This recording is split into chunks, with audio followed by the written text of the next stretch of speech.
নবীজি বলছেন মুস্কি হাসি দিয়ে রাফি ইবনে খাদিজের ব্যাপারে কথা বলবেন। এমত অবস্থায় ওই নবীজির সাহাবীর অর্থাৎ রাফি ইবনে খাদিজার মামা যিনি ছিলেন নবীজির পাশে গিয়ে দাঁড়ালেন।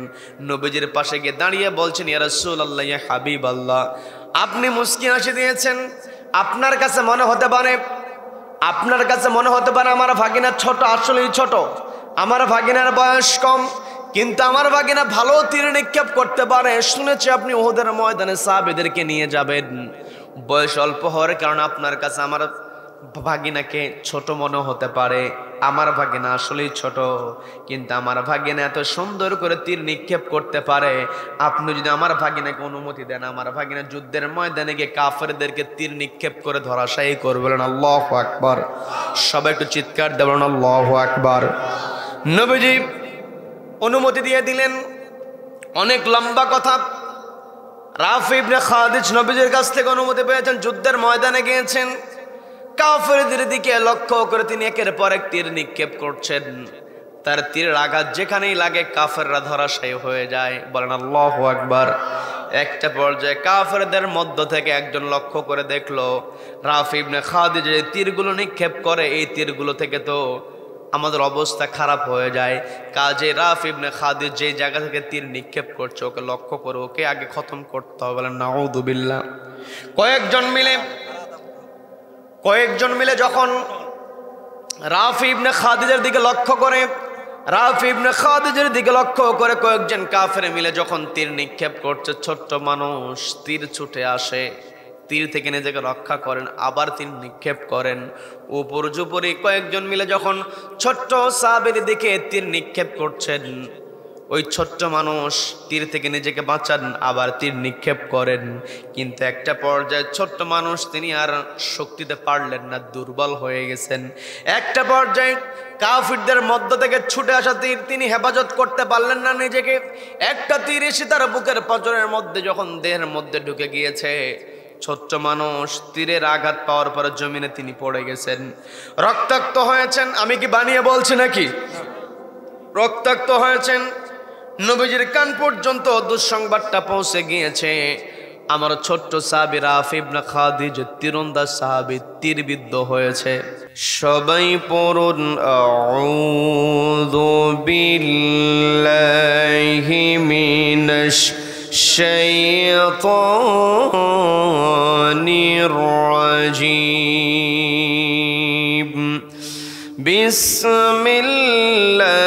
বিসমিল্লাহির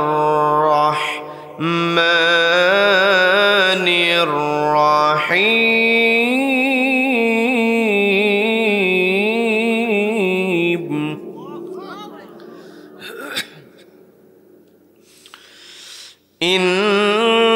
ইন্নামাল মুমিনুনা আল্লাযীনা ইযা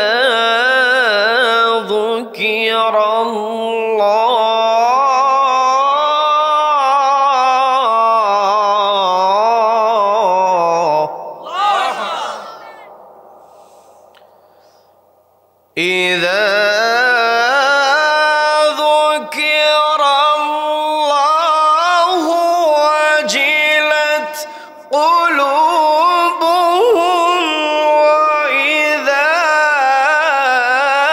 تليت عليهم آياته زادتهم إيمانا.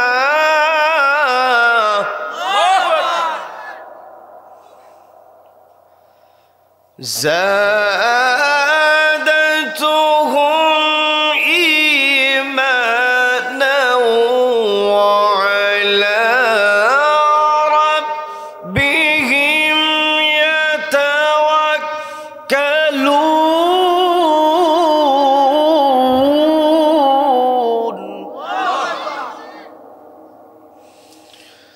الله أكبر. بسم الله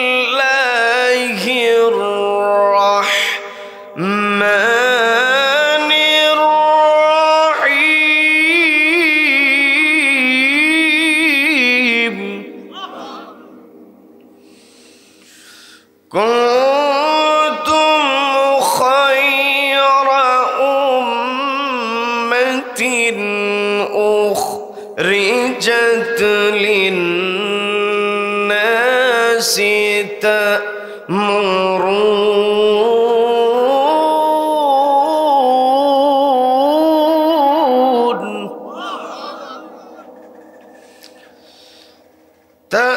تأمرون بالمعروف وتنهون عن المنكر وتؤمنون بالله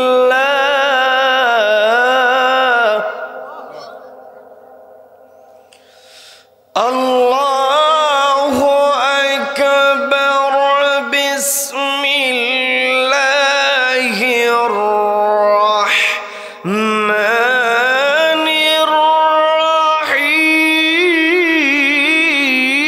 الرحيم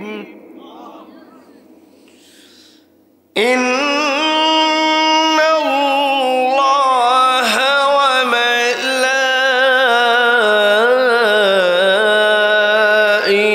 وملائكته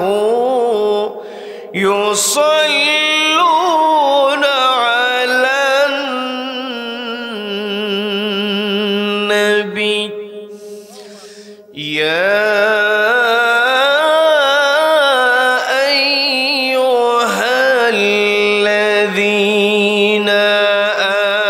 آمنوا صلوا عليه وسلموا تسليما اللهم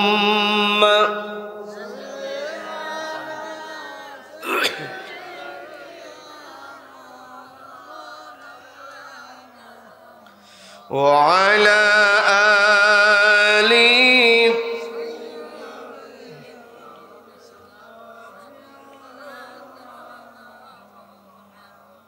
যে ফুল যুগ যুগান্তরে খুশবু ছড়ায় যে ফুল যুগ যুগান্তরে খুশবু ছড়ায় এঁকেছি সে ফুল মোরা এঁকেছি সে ফুল মোরা মনেরি কাবায় যে ফুল যুগ যুগান্তরে খুশবু ছড়ায় আল্লাহুম্মা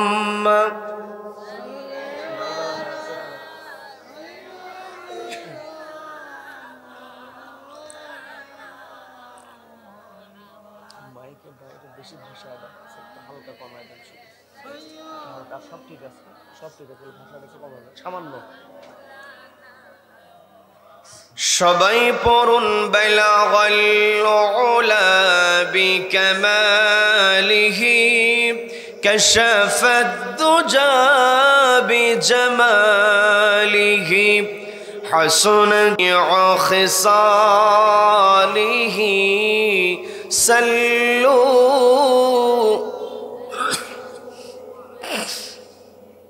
বাংলাদেশের অন্যতম প্রসিদ্ধ জেলা বগুড়া জেলার শিবগঞ্জ উপজেলার রায়নগর দক্ষিণ কৃষ্ণপুর উত্তরপাড়া জামে মসজিদ প্রাঙ্গণে আয়োজিত অত্র গ্রামবাসীর আয়োজনে দিনব্যাপী বিরাট তাফসিরুল কোরআন মাহফিলের আজকের এই রহমতপূর্ণ বরকতপূর্ণ দ্বীনি মজলিসের সম্মানিত সুযোগ্য অনারেবল প্রেসিডেন্ট সভাপতিত্ব করছেন শ্রদ্ধাভাজন জনাব আলহাজ মোহাম্মদ আবু জাফর খন্দকার সাহেব, সহ সভাপতিত্ব করছেন জনাব মোহাম্মদ শহীদুল ইসলাম সাহেব, জনাব আলহাজ মোহাম্মদ ওসিতুল্লাহ সরদার সাহেব। আমার পূর্বে কথা বলেছেন বিশিষ্ট ইসলামী চিন্তাবিদ, আলেম দ্বীন, শ্রদ্ধাভাজন হযরত মাওলানা পীরজাদা মুহাম্মদ শামসুল হুদা মাহমুদী সাহেব কথা বলেছেন। অত্র এলাকার কৃতি সন্তান, অত্র জামে মসজিদের সম্মানিত সুযোগ্য খতিব, উদীয়মান তরুণ আলোচক হযরত মাওলানা মুহাম্মদ হেলাল উদ্দিন খোকা সাহেব সহ আমন্ত্রিত উলামায়ে কেরাম, আজকের মাহফিলের সম্মানিত প্রধান অতিথি শিবগঞ্জ উপজেলা পরিষদের সাবেক চেয়ারম্যান জনাব মীর শাহ আলম সাহেব, বরেণ্য অতিথি জনাব অ্যাডভোকেট আব্দুল ওয়াহাব সাহেব, প্রধান উপদেষ্টা জনাব মোহাম্মদ সোহাগ হাসান সাহেব, প্রধান পৃষ্ঠপোষকতায় যিনি রয়েছেন জনাব মোহাম্মদ ইমরান সরদার সাহেব সহ বিশেষ অতিথিবৃন্দ, আমন্ত্রিত অতিথিবৃন্দ রয়েছেন, অত্র এলাকার প্রবাসী অতিথিবৃন্দ সহ উপস্থিত রয়েছেন গণ্যমান্য ব্যক্তিবর্গ। বিশেষ করে আমার সামনে বসে আছেন অত্র এলাকার পার্শ্ববর্তী এলাকা হতে আগত কোরআন প্রেমিক, নবী প্রেমিক, তাওহীদি জনতা। পর্দার অন্তরাল থেকে শুনছেন আমার অত্যন্ত শ্রদ্ধেয় মা এবং বোনেরা। আলোচনার সূচনায় আমি আপনাদেরকে অভিনন্দন জানাচ্ছি, মোবারকবাদ জ্ঞাপন করছি রব্বুল আলামিনের শেখানো ভাষায়। বলছি আসসালামু আলাইকুম ওয়া রাহমাতুল্লাহি ওয়া বারাকাতুহু। সম্মানিত দ্বীনী ভাইয়েরা, আলোচনায় প্রবেশের পূর্বে আমি জানতে চাচ্ছি আপনারা সকলে কেমন আছেন? রব্বুল আলামিন আমাকেও ভালো রেখেছেন, বলি আলহামদুলিল্লাহ। এই যে আমরা ভালো আছি, আমাদেরকে ভালো রাখার একমাত্র কেবলমাত্র কর্তৃত্ব কার হাতে? যে রব্বুল আলামিন আমাদেরকে ভালো রেখে সুস্থ রেখে সারাদিনের হাজারো কর্মব্যস্ততার পর ক্লান্ত শরীর নিয়ে যে সময়টাতে ঘরে ফেরার কথা, ঠিক সেই সময়টাতে ঘরের আকর্ষণকে প্রত্যাখ্যান করে কোরআনের আকর্ষণে যে মহান মুনিব আমাদেরকে কোরআনের ময়দানে আসার বসার এবং কোরআনুল কারীম থেকে কিছু কথা বলা এবং শোনার মতো তৌফিক দান করলেন, সেই মহান মুনিবের দরবারে শুকরিয়া আদায় করে আমরা সকলে একযোগে বলে উঠছি আলহামদুলিল্লাহ। আবারও বলছি আলহামদুলিল্লাহ। আল্লাহু আকবার। লা ইলাহা ইল্লাল্লাহু আল্লাহু আকবার ওয়ালিল্লাহিল হামদ ওয়ালিল্লাহিল হামদ। আমরা কৃতজ্ঞতা আদায় করলাম কার? জীবনের প্রত্যেকটা ক্ষেত্রে প্রশংসা একজনের হবে, তিনি কে? আমাকে আপনাকে সৃষ্টি করেছেন কে? আল্লাহ is the creator of all creations. যত সৃষ্টি আছে সব সৃষ্টি আল্লাহ করেছেন। কাজেই যদি প্রশংসা করতে হয়, প্রশংসা কেবল আল্লাহর হবে। আল্লাহ ব্যতীত অন্য কেউ প্রশংসিত হতে পারে? None can be praised, only Allah will be praised. সবাই চিৎকার দিয়ে বলেন আল্লাহু আকবার, আল্লাহু আকবার। এই যে আমরা আল্লাহু আকবার বলে আল্লাহর বরত্বের ঘোষণা দিলাম, আল্লাহু আকবার স্লোগান দিলাম, এই আল্লাহু আকবার স্লোগানের সঙ্গে আমার আপনার সম্পর্ক আছে না নাই? সম্মানিত দ্বীনী ভাইরা, এই আল্লাহু আকবার স্লোগানের সঙ্গে আমার আপনার সম্পর্কটা কেমন একটু বোঝার চেষ্টা করবেন। আমি আপনি যেই দিন পৃথিবীতে আগমন করেছি, এই পৃথিবীতে আসার পূর্বে আমরা ছিলাম রূহের জগতে। কি কথা বলেন? রূহের জগতে আমি আপনি ছিলাম। সেই রূহের জগৎ থেকে আমরা এসেছি মায়ের পেটে। মায়ের পেট থেকে পৃথিবীতে আমাদের আগমন হয়েছে। যেই দিন আমি আপনি ভূমিষ্ঠ হয়েছি, পরিবারের সবাই কিন্তু খুশি হয়েছিল। কি কথা বলেন?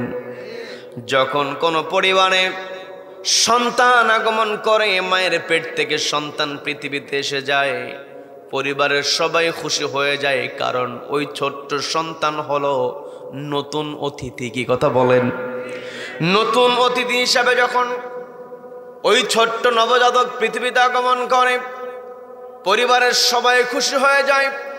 নতুন অতিথি যখন কোথাও উপস্থিত হয়ে যায়, অতিথিকে স্বাগত জানাতে হয়।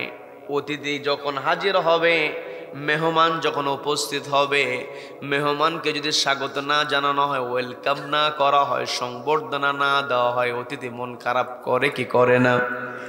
এই নবজাতক মায়ের পেট থেকে পৃথিবীতে আগমন করেছি, শুধুমাত্র পরিবারের নতুন অতিথি নয়, গোটা দুনিয়াতে নবজাতককে পাঠিয়েছেন কে?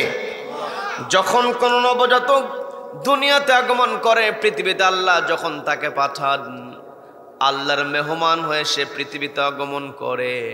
আর যখন নতুন অতিথি হিসেবে গোটা দুনিয়াতে সে আগমন করে, ওই অতিথিকে কেমন করে স্বাগত জানাতে হবে শিখিয়ে দিয়েছেন কে? যখন কোন নবজাতক মায়ের পেট থেকে পৃথিবীতে আগমন করে, ওই নবজাতক নতুন অতিথি হিসেবে যখন উপস্থিত হয়ে যায়, নতুন অতিথি কেমন করে স্বাগত জানাতে হয়, সিস্টেমটা হলো ডান কানে আযান দিতে হয়, বাম কানে ইকামত। কি কথা বলেন?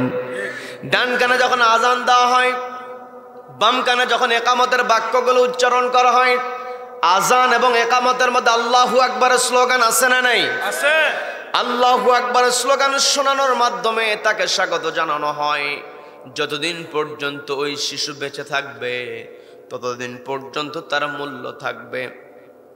আমি আপনি পৃথিবীতে এসেছি, আমাদের আসার একটা সিরিয়াল ছিল, কিন্তু যাওয়ার কোনো সিরিয়াল থাকে না, যে কোনো সময় ডাক আসতে পারে। কি কথা বলেন? আমার আপনার দেহের মধ্যে যতক্ষণ প্রাণ আছে, ততক্ষণ আমার আপনার মূল্য আছে। দেহ থেকে যখন প্রাণ পাখিটা বের হয়ে যাবে, মালাকুল মউতের নেতৃত্বে আমার আপনার দেহ থেকে যখন ফেরেশতারা রূহটাকে কবজ করে নেবে, আমার আপনার যত বড় পরিচয় থাকুক না কেন, মন্ত্রী পরিচয় হতে পারে, এমপি হতে পারে, রাষ্ট্রপতি হতে পারে, বিচারপতি হতে পারে, ধনাঢ্য ব্যক্তি হতে পারে, যতই তার বড় পরিচয় থাকুক না কেন, দেহের মধ্য থেকে যখন প্রাণটা বের হয়ে যাবে, দুনিয়ার কোন মানুষের কাছে তার আর কোনো মূল্য থাকে না। সবার একটাই চিন্তা, এই মানুষকার উপরে রাখা যাবে না, মাটির নিচে চাপা দিতে হবে, কবরস্থ করতে হবে। কি কথা বলেন? আমার আপনার মূল্যায়ন যতক্ষণ দেহে জান আছে, প্রাণ আছে। কি কথা বলেন? আমার আপনার যখন রূহটা কবজ হয়ে যাবে, যখন কোনো মানুষ মারা যায়, মারা যাওয়ার পরে তাকে কবরস্থ করার জন্য সবাই প্রস্তুতি গ্রহণ করে। কেউ যায় কবর খনন করার জন্য, কেউ যায় বাঁশ কাটার জন্য, কেউ যায় তালাই সংগ্রহের জন্য, কেউ যায় কাফনের কাপড়ের জন্য। কি কথা বলেন?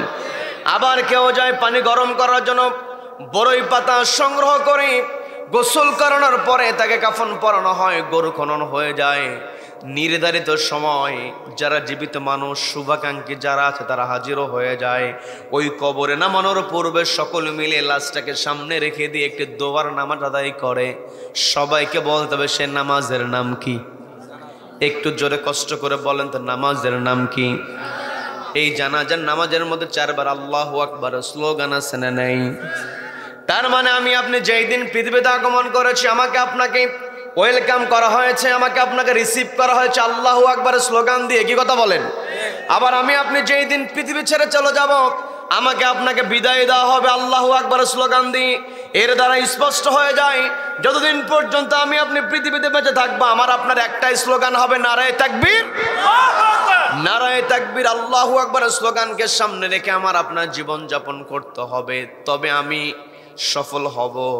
আর যদি আমি আপনি আল্লাহু আকবার স্লোগানকে সহ্য করতে না পারি, আমার আপনার অবস্থা হবে আবু জেহেলের মতো। কি কথা বলেন? আবু জেহেল চেয়েছিল আল্লাহু আকবার স্লোগানকে থামিয়ে দেওয়ার জন্য। আমার দেশেও বিগত 15টা বছর যেই জুলুম চলেছে, এই বছর ভাইরা তাফসীর মাহফিল দিয়েছেন, বিগত দিনেও তারা আয়োজন করেছেন। আপনাদের এলাকায় আশেপাশে মাহফিল হয়েছে, কিন্তু মাহফিলের অনুমতির জন্য এর কাছে যাও, ওর কাছে যাও। কি কথা বলেন? কি কথা বলেন? ওরা চেয়েছিল তাফসীর মাহফিল বন্ধ করে দেওয়া, আবার তাফসীর মাহফিলের অনুমতি দিলে বলতো হুজুর এমন ভাবে কথা বলবেন যেন কোনো তাকবীর না হয়। কি কথা বলেন? কি কথা বলেন? কয় আলোচনা করবেন, তাকবীর দিলে অনেকের অ্যালার্জি শুরু হয়েছে, কি কথা বলেন? তাকবীর তারা সহ্য করতে পারে না। আবু জেহেল যেমন তাকবীর সহ্য করতে না পারার কারণে, কোরআনের সঙ্গে বেয়াদবি করার কারণে, আল্লাহু আকবারের স্লোগানের সঙ্গে বেয়াদবি করার কারণে গোটা দুনিয়াতে সে হয়ে গিয়েছে আন্তর্জাতিক পায়খানা, কি কথা বলেন? কি কথা বলেন? আর এই বাংলার জমিনে দীর্ঘ 15 বছরে যে আবু জেহেলের ভূমিকায় ছিল লেডি ফেরাউন শেখ হাসিনা, কি কথা বলেন? কি কথা বলেন? ও যে কি করেছে, এই জায়গায় ওই দলের লোক থাকতে পারেন। আমি শুধু বোঝানোর জন্য বলছি, আমি আপনাকে কটাক্ষ করার জন্য বলছি না। আপনি আমার দিনী ভাই, আমরা সবাই আদম সন্তান, কি কথা বলেন? কি কথা বলেন? বোঝানোর জন্য শুধু বলছি, বুঝবেন। এই যে আবু জেহেল কোরআনের বিরোধিতা করেছিল, আবু জেহেলের বাড়িটা হয়ে গিয়েছে আন্তর্জাতিক পায়খানা। আর বর্তমান সময়ে বই মেলায় সেখানে ডাস্টবিন রেখে দেওয়া হচ্ছে, ডাস্টবিনের মধ্যে হাসিনার ছবি, কি কথা বলেন? তার মানে এই যে প্রকৃতির বিচার, প্রকৃতির কিন্তু একটা বিচার আছে, কি কথা বলেন? এই পৃথিবীতে আমি আপনি যা কিছু করি না কেন, আমি আপনি যা কিছু বলি না কেন, সব কিছু লিপিবদ্ধ হয়। কিরামান কাতিবিনা ইয়ালামুনা মা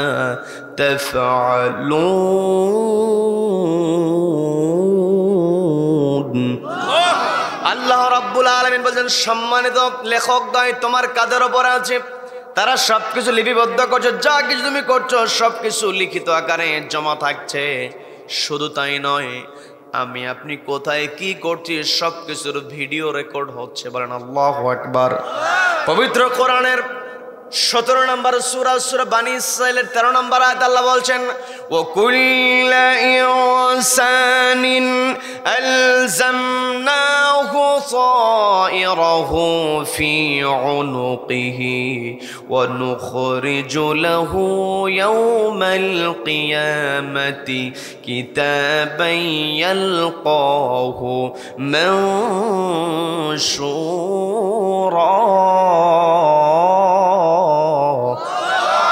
আল্লাহ বলছেন, অকুল্লা ইনসানিন, প্রত্যেকটা মানুষের ক্ষেত্রে আলজামনাহু, আমি সেট করে দিয়েছি, আমি স্থাপন করেছি, তায়রাহু, তার আমলনামা, ফি উনুকিহি, তার কাঁধের উপরে, ওয়া নুখরিজু লাহু, আমি তার জন্য এই আমলনামাটাকে বের করব, খারিজ করব। নুখরিজু শব্দটা এসেছে খুরুজুন থেকে, আরবি শব্দ হলেও এই শব্দের সঙ্গে আমরা একটু পরিচিত। কারণ কোথাও কোনো জমি বিক্রি হলে সবার আগে বলে জমির খারিজ ঠিক আছে কিনা, বলে কি বলে না? বলে কি বলে না?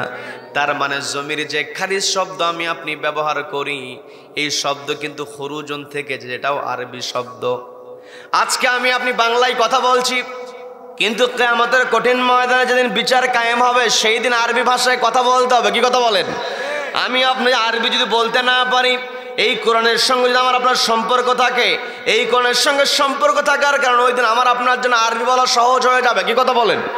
আমার আপনার ভাষা যেটাই হোক না কেন, এই পৃথিবীর যত ভাষা আছে সমস্ত ভাষার মূল চলে যায় আরবির কাছাকাছি। অর্থাৎ আরবি থেকে গোটা দুনিয়াতে ভাষা চলে এসেছে।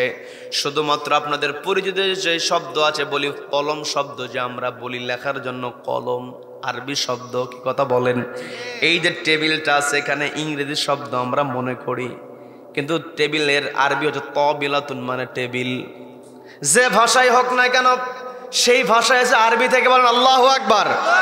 আল্লাহ রাব্বুল আলামিন বিভিন্ন গোত্রে, বিভিন্ন ভাষায় আমাকে আপনাকে রব্বুল আলামিন ভিন্ন ভিন্ন তৈরি করেছেন। রব্বুল আলামিন আমার আপনার চেহারা দেখবেন না, ভাষা দেখবেন না, আমার আপনার সম্পত্তি দেখবেন না, আমার আপনার তাকওয়া দেখবেন, কি কথা বলেন? আল্লাহ বলছেন, ইন্না আকরামাকুম ইনদাল্লাহি আতকাকুম ইন্নাল্লাহা আলিমুন খাবীর।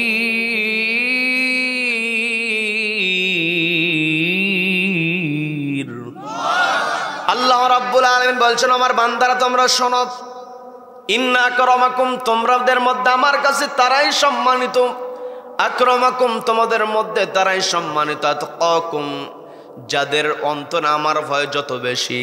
তার মানে এই পৃথিবীতে আমি আপনি যদি আল্লাহকে ভয় করতে পারি, আমার আপনার সম্মান বেড়ে যাবে, কি কথা বলেন? আল্লাহকে ভয় করতে হবে।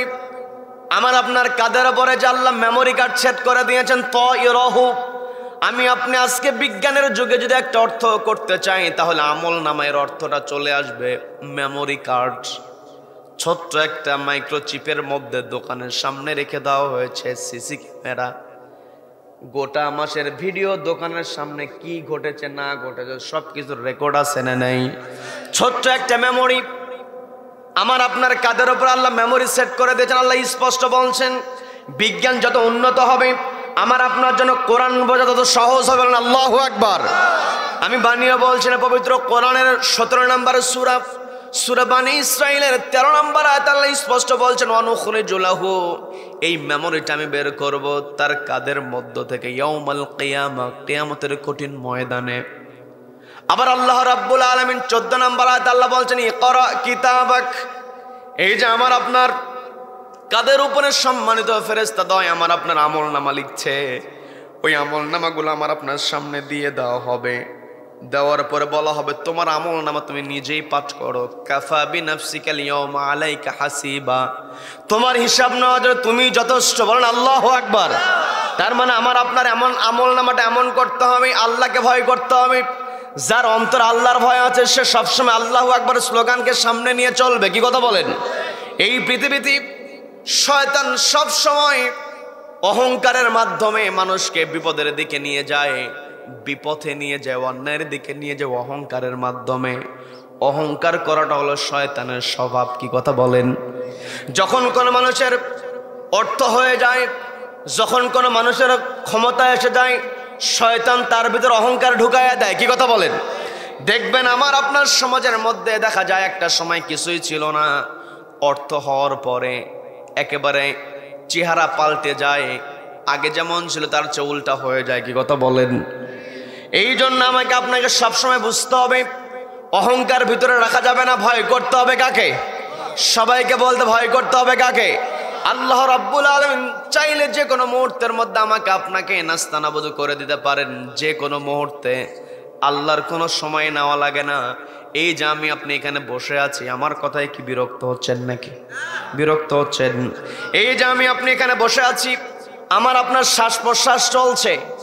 দেখবেন যাদের শ্বাসকষ্ট আছে, হঠাৎ করে এমন অবস্থা হয়ে যায়, সামনে ইনহেলার না হলে অবস্থা খারাপ। কি কথা বলেন? কি কথা বলেন? এই যে আমার আপনার শ্বাস প্রশ্বাস চলছে প্রতিনিয়ত, বিজ্ঞানীরা যে তথ্যটা দিয়েছে সেটা হলো বায়োলজিক্যাল সায়েন্স যে তথ্যটা আজকে শেয়ার করছে, একজন মানুষ বেঁচে থাকার জন্য পরিবেশ থেকে প্রতি মিনিটে 7 থেকে 8 লিটার অক্সিজেন গ্রহণ করে। খেয়াল করে দেখেন, প্রতি মিনিটে 7 থেকে 8 লিটার অক্সিজেন।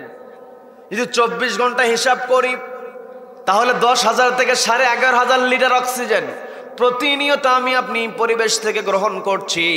এর জন্য কোনো বিল কি আল্লাহর কাছে দিতে হয় নাকি? এই যে 10,000 থেকে 11,500 লিটার অক্সিজেন আমি আপনি পরিবেশ থেকে আমার আপনার নাকের মধ্য দিয়ে ঢুকে যায়, দেখবেন নাকের মধ্য থেকে যে বাতাসটা বের হয়, বাতাসটা কিন্তু গরম বাতাস। কি কথা বলেন? কি কথা বলেন? এই যে বাতাসটা গরম এমনিতে হয় না, বিজ্ঞানীরা আজকে গবেষণা করে অবাক হয়ে যায়। সবকিছু আল্লাহর নিয়ামত। বলেন আল্লাহু আকবার।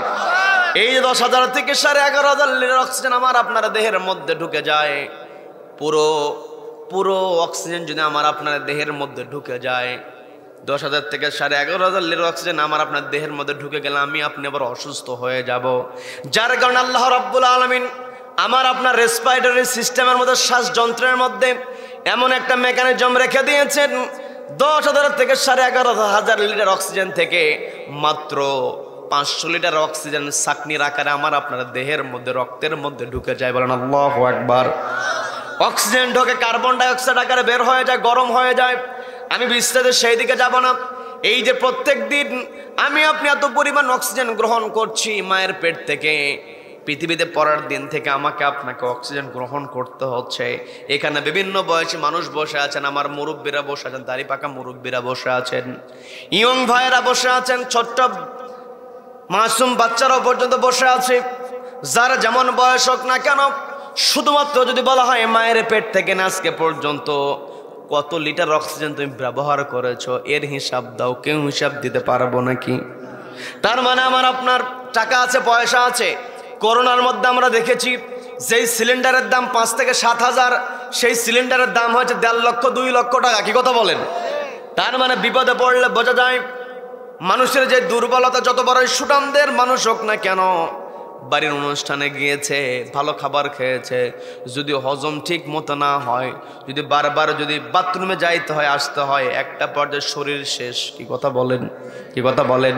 আপনি জার্নি করেছেন, শিবগঞ্জ থেকে ঢাকায় গিয়েছেন, লম্বা জার্নি করার কারণে অনেক সময় মাথা ব্যথা হয়। কি কথা বলেন?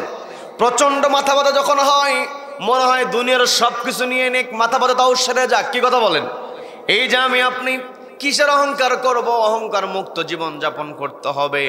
যখন আমি আপনি অহংকার মুক্ত জীবন যাপন করতে পারবো, তখনই কেবল ভয় করতে পারবো একজনকে, তিনি কে? আমি আমার আলোচনার সূচনায় পবিত্র কোরআনের 8 নম্বর সূরা, সূরা আনফালের 2 নম্বর আয়াতে আমি যে আয়াত কারিমা তেলাওয়াত করেছি, সে আয়াতের সঙ্গে আমি আরেকটা আয়াতে কারিমার প্রথম দিকের অংশ তেলাওয়াত করেছি। সেটা হলো সূরা আলে ইমরানের 110 নম্বর আয়াতের শুরুর দিকের অংশ।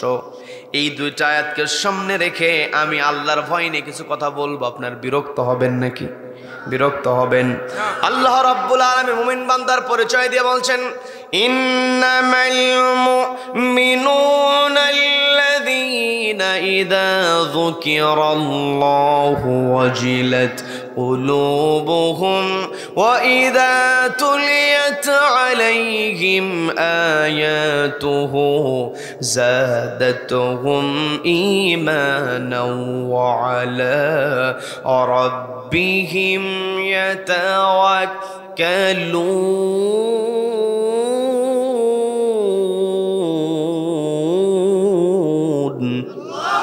আল্লাহ বলছিল, আমার বান্দারা, মুমিন বান্দার পরিচয় তোমরা জেনে নাও। ইন্নামাল মুমিনুন, নিশ্চয় তারা মুমিন, আল্লাযীনা ইযা যুকিরাল্লাহ, যখন কোন মুমিন বান্দার সামনে আল্লাহর নাম উচ্চারিত হয়, ওয়াজিলাত কুলুবুহুম, অন্তরটা কেঁপে ওঠে একজনের ভয়ে, তিনি কে?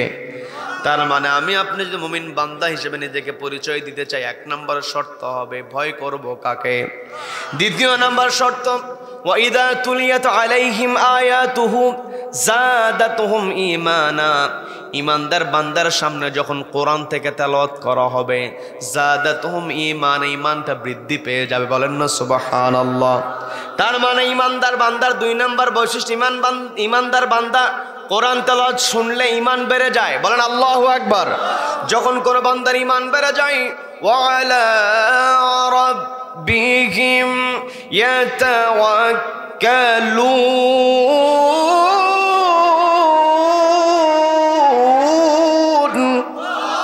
আল্লাহ বলছেন 3 নম্বর বৈশিষ্ট্য হলো, মুমিন বান্দার সামনে যখন কোরআন তেলাওয়াত করা হবে, মুমিন বান্দার ঈমান যখন বৃদ্ধি পেয়ে যাবে, ঈমান বাড়ার সঙ্গে সঙ্গে মুমিন বান্দা তাওয়াক্কুল করবে কার ওপরে? যতই ঝড়ঝাপটা আসুক না কেন, যতই কষ্ট আসুক না কেন, এই কোরআনের জন্য আমার আপনার নবীর দান মোবারক শহীদ হয়েছে। কি কথা বলেন? আমার নবী, আপনার নবী বন্দী অবস্থায় ছিলেন। আমার আপনার নবীকে বলা হয়েছে, তুমি যদি অর্থ চাও তোমাকে অর্থ দেওয়া হবে, তুমি যদি ক্ষমতা চাও তোমাকে ক্ষমতা দেওয়া হবে, তুমি যদি নারী চাও তোমাকে নারী দেওয়া হবে, তবে শর্ত হলো তুমি ইবাদতটা একাকী করবে, আমাদের বিরুদ্ধে কোনো কথা বলবে না, তুমি তোমার মতো চলবে, আমরা আমার মতো চলবো। নবীজি কি এই প্রস্তাব গ্রহণ করেছিলেন নাকি? তার মানে একাকী ইবাদত করার নাম ইসলাম নয়। আমি আপনি যখন একাকী চলবো, আমার আপনার কোনো বিপদ আসার কথা নয়। কি কথা বলেন? কিন্তু আমি আপনি যদি নিজেকে শ্রেষ্ঠ বানাতে চাই, আমি আপনি যদি উত্তম হতে চাই, আল্লাহ বলছেন, কুনতুম খায়রা উম্মাতিন উখরিজাত লিন-নাসি তা'মুরুনা বিল মা'রুফি ওয়া তানহাউনা আনিল মুনকারি ওয়া তু'মিনুনা বিল্লাহ।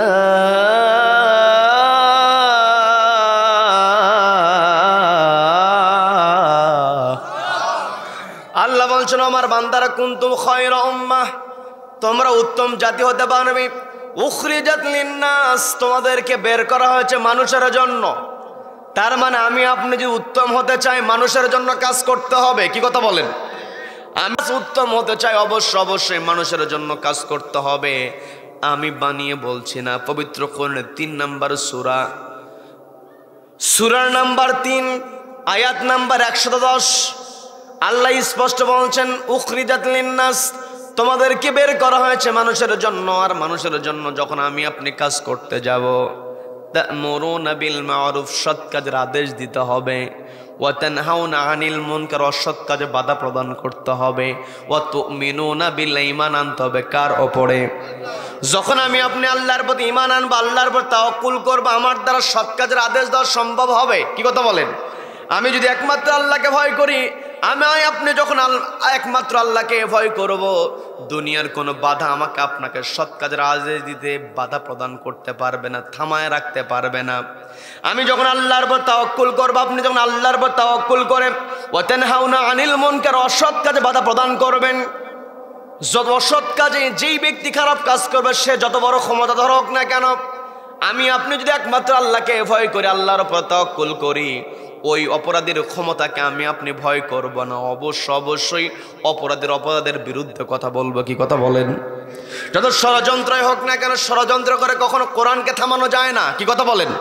ষড়যন্ত্র করে কখনো খারাপ কাজকে প্রতিষ্ঠা করা যায় না।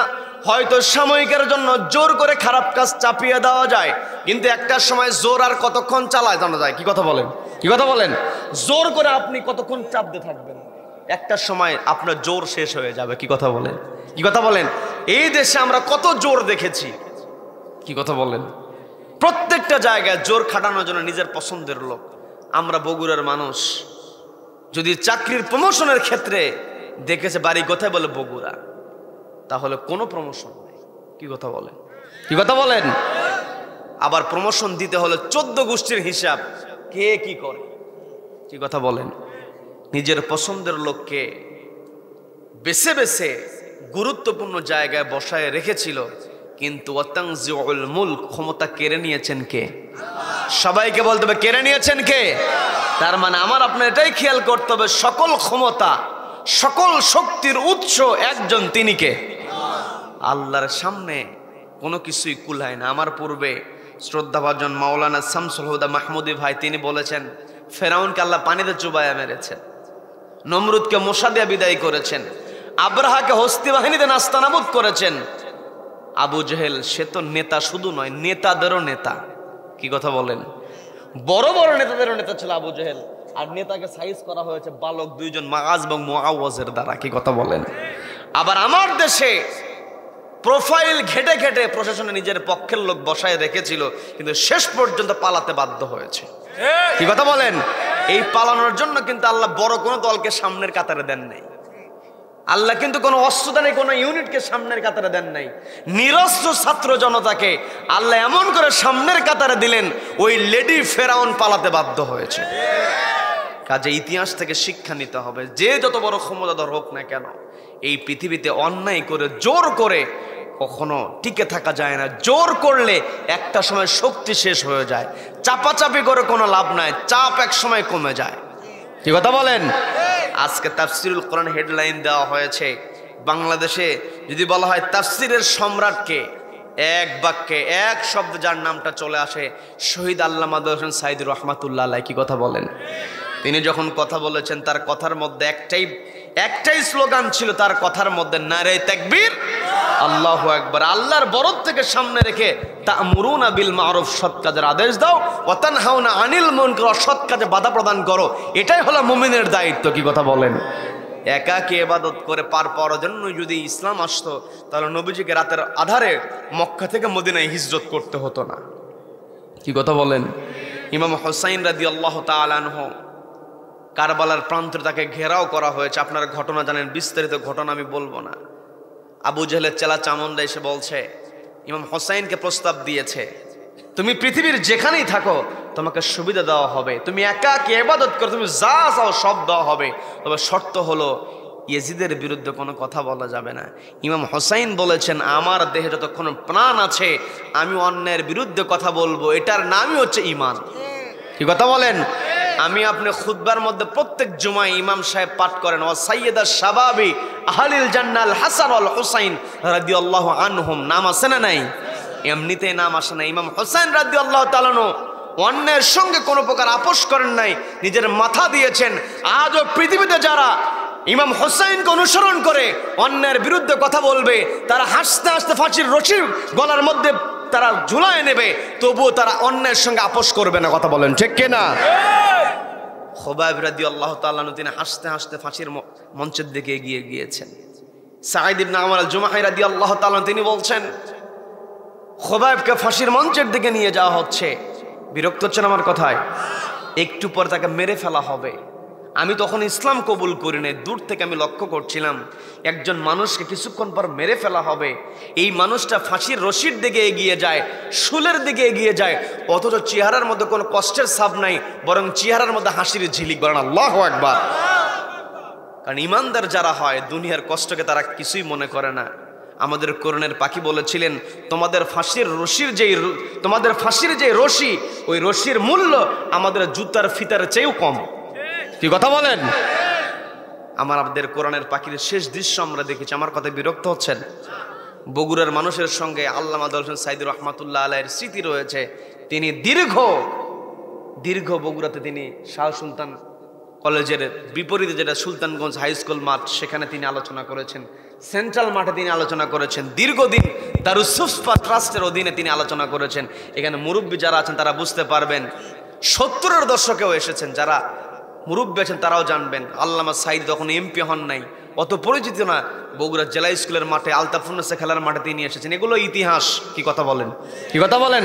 আজকে তাকে আমরা স্মরণ করছি একটাই কারণ, আমরা শেষ দৃশ্য তিনি আমাদেরকে দেখিয়েছেন। 13টা বছর তাকে বন্দি অবস্থায় রেখে দেওয়া হয়েছে, কিন্তু ওয়ালা রব্বিহিম ইয়াতাওয়াক্কালুন, তিনি তাওয়াক্কুল করেছেন কার উপরে? 13টা বছর বন্দি অবস্থায়, তাও বয়স হচ্ছে 83 বছর বয়স। এই জায়গায় আমরা এতগুলো মানুষ আছি, কয়জন মানুষের বয়স 83? খুঁজেই পাওয়া যাবে না, থাকলেও 2-4 জন, তার চেয়ে বেশি নয়। কি কথা বলেন? 83 বছর বয়স হলে মানুষ এমনি দুর্বল হয়ে যায়। চেয়ারের মধ্যে মলিনতার ছাপ, কষ্টের ছাপ দেখা যায়, কখনো চেয়ারের মধ্যে হাসি দেখা যায় না। কি কথা বলেন? কারণ দুর্বল হয়ে যায়। আমাদের দেহ তো একটা মেশিনের মতো, মেশিন আর কয়দিন চলে? কি কথা বলেন? কি কথা বলেন? অকেজো হয়ে যায়। কিন্তু আমাদের কোরআনের পাখিকে আমরা দেখেছি দীর্ঘ 13টা বছর তিনি বন্দি অবস্থায় ছিলেন, তাকে কষ্টের মধ্যে রাখা হয়েছে। তিনি যেই দিন ষড়যন্ত্রের অংশ হিসাবে ইঞ্জেকশন পুশ করার উদ্দেশ্যে ওই ভারতের প্রেসক্রিপশনে যখন আমাদের কোরআনের পাখিকে হত্যার ষড়যন্ত্রের অংশ হিসাবে ওরা জেলখানা থেকে বের করেছে, অ্যাম্বুলেন্সে করে নিয়ে এসেছে, আমাদের কোরআনের পাখি অ্যাম্বুলেন্স থেকে নামলেন। নামার সময়, নামার পরে মানুষের কাঁধের উপরে তিনি হাতটা রেখে দিয়েছেন। দুর্বল মানুষ, একাকে চলতে পারেন না, মানুষের কাঁধের উপরে তার হাত, কষ্ট, কিন্তু চেহারার মধ্যে বিন্দু পরিমাণ কষ্টের ছাপ আমরা দেখি নাই। তিনি যখন অ্যাম্বুলেন্স থেকে নেমেছেন, সবাইকে লক্ষ্য করে সালাম দিয়েছেন। সালাম দিয়ে তিনি যেই হাসিটা দিয়েছেন, কিয়ামত পর্যন্ত যারা আল্লাহর উপর ভরসা করবে, ওই কোরআনের পাখির হাসিটাই হলো তাদের জন্য অনুপ্রেরণা। কি কথা বলেন? কারণ তিনি কষ্ট হলেও আমাদেরকে কখনো বুঝতে দেন নাই। আদালতের প্রাঙ্গণে যখন তাকে ওঠানো হয়েছে, বুকে কোরআন রেখেছেন, সবসময় চেয়ারের মধ্যে হাসির ঝিলিক রেখেছেন, একটাই কারণ যে না, তোমরা হতাশ হবে না, দুনিয়ার কোনো জুলুম মুমিনকে পরাস্ত করতে পারে না। মুমিন একমাত্র ভরসা করে কার ওপরে? সম্মানিত দিনী ভাইয়েরা, আল্লাহর উপরে ভরসা করে আমাকে আপনাকে সামনে আগাতে হবে। শুধুমাত্র মুখে আল্লাহু আকবার স্লোগান দিলে হবে না। আল্লাহর বিধান আল্লাহর জমিনে কায়েমের জন্য আমাকে আপনাকে এগিয়ে চলতে হবে। সৎ কাজের আদেশ দিতে হবে, অসৎ কাজে বাধা প্রদান করতে হবে। কি কথা বলেন? যেখানে অপকর্ম হবে সেখানেই বাধা। কি কথা বলেন? আমার দেশে অপকর্ম আছে না নাই? অন্যায় আছে না নাই? চুরি আছে না নাই? কম না বেশি? আমার দেশে চোর বেশি না মানুষ বেশি? না বলেন, ভালো করে বলেন। মানুষ বেশি। মানুষ বেশি ঠিক আছে, কিন্তু যেই মানুষ হওয়া দরকার সেই মানুষ নাই। চোরের বিরুদ্ধে প্রতিবাদ করার মানুষ নাই। কি কথা বলেন? তবে হ্যাঁ, চোরের প্রতিবাদ করবে কোন চোর? যেই চোর মুরগি চুরি করে ধরা পড়ছে। কি কথা বলেন? জুতা চুরি করে যদি ধরা পড়ে, সবাই জটলা হয়ে তাকে গণধলায়, আচ্ছা ধলায়, আছে না নাই? আচ্ছা গণধলাই। জীবনে কাউকে কোথাও প্রতিবাদ করতে যায় না, অন্যায়ের বিরুদ্ধে কথা বলে নাই, অপকর্ম করে বেরিয়েছে। এলাকার সবচেয়ে খারাপ মানুষ, সবাই জানে খারাপ, সবাই প্রতিবাদ করে। তারপরও দেখবেন কিছু কিছু মানুষ আছে একটু পিছলা কাটার চেষ্টা করে, আছে না নাই? প্রতিবাদ করার সাহস ওর অকলি যায় নাই। ও যখন দেখেছে ওখানে মানুষ জড়ো হয়েছে, বলে কি হয়েছে? বলে মুরগি চোর ধরা পড়েছে, গণধোলাই হচ্ছে।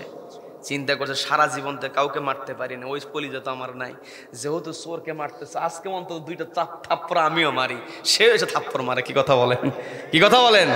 তার মানে মুরগি চোর, জুতো চোর ধরা পড়লে আমি আপনি সেখানে আঘাত করি, প্রতিবাদ করি, শাস্তি দেই, কিন্তু আমার দেশে কলমের খোঁচা দিয়া লক্ষ লক্ষ টাকা, কোটি কোটি টাকা আত্মসাৎ আছে না নাই? আছে না নাই?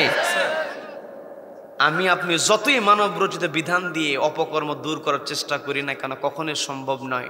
যদি কোরআনের বিধানের আলোকে সূরা মাইদার মধ্যে আল্লাহ স্পষ্ট বলছেন, ফাকাতু আইদিয়াহুমা, যখন কোনো চোর চুরি করবে, চুরি প্রমাণিত হলে পুরুষ হোক আর নারী হোক, চুরি প্রমাণিত হয়েছে, ফাকাতু, তার হাত কেটে দাও। একটা অফিসারের অপরাধ প্রমাণিত হওয়ার পরে ওই সুপ্রিম কোর্টের সামনে, হাইকোর্টের সামনে অথবা বাইতুল মোকাররমের সামনে যদি একটা ওই চোর অফিসারের হাত কেটে দেওয়া হতো, দেশের বাকি অফিসার সবগুলোই ভালো হয়ে যেত। আমার দেশে শিবগঞ্জের মানুষ আলু বিক্রি করে 20 টাকা কেজি,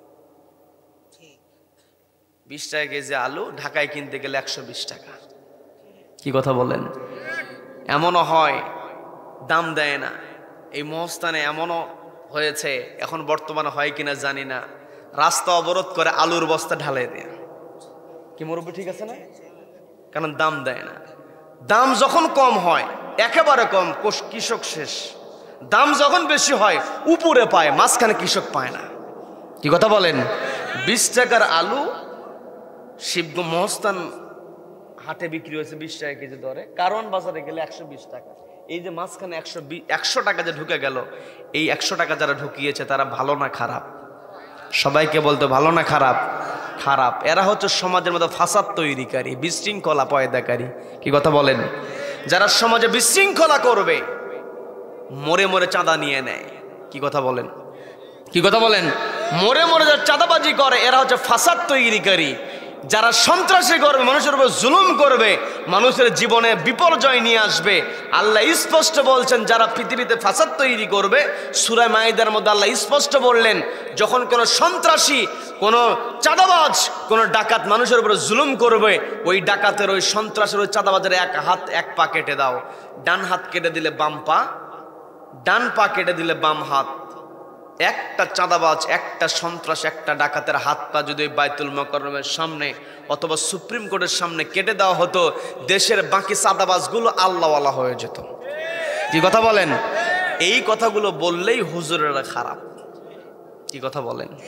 হুজুরদেরকে খারাপ বলা আজকে নতুন নয়।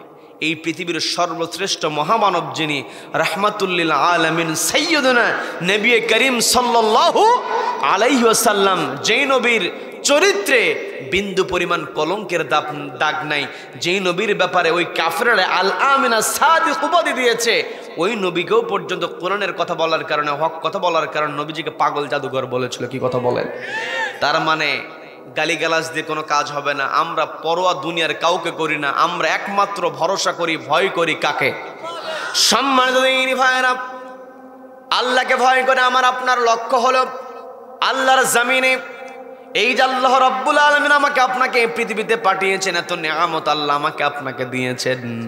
প্রত্যেকদিন হাজার হাজার লিটার অক্সিজেন আমি আপনি গ্রহণ করছি। আবার যদি পানির মূল্য হিসাব করি, হাফ লিটার পানি তৈরির জন্য বিজ্ঞানীরা লক্ষ লক্ষ টাকা খরচ করছে, তাও তৈরি করতে পারে না, বিশুদ্ধ হয় না। বলেন আল্লাহু আকবার।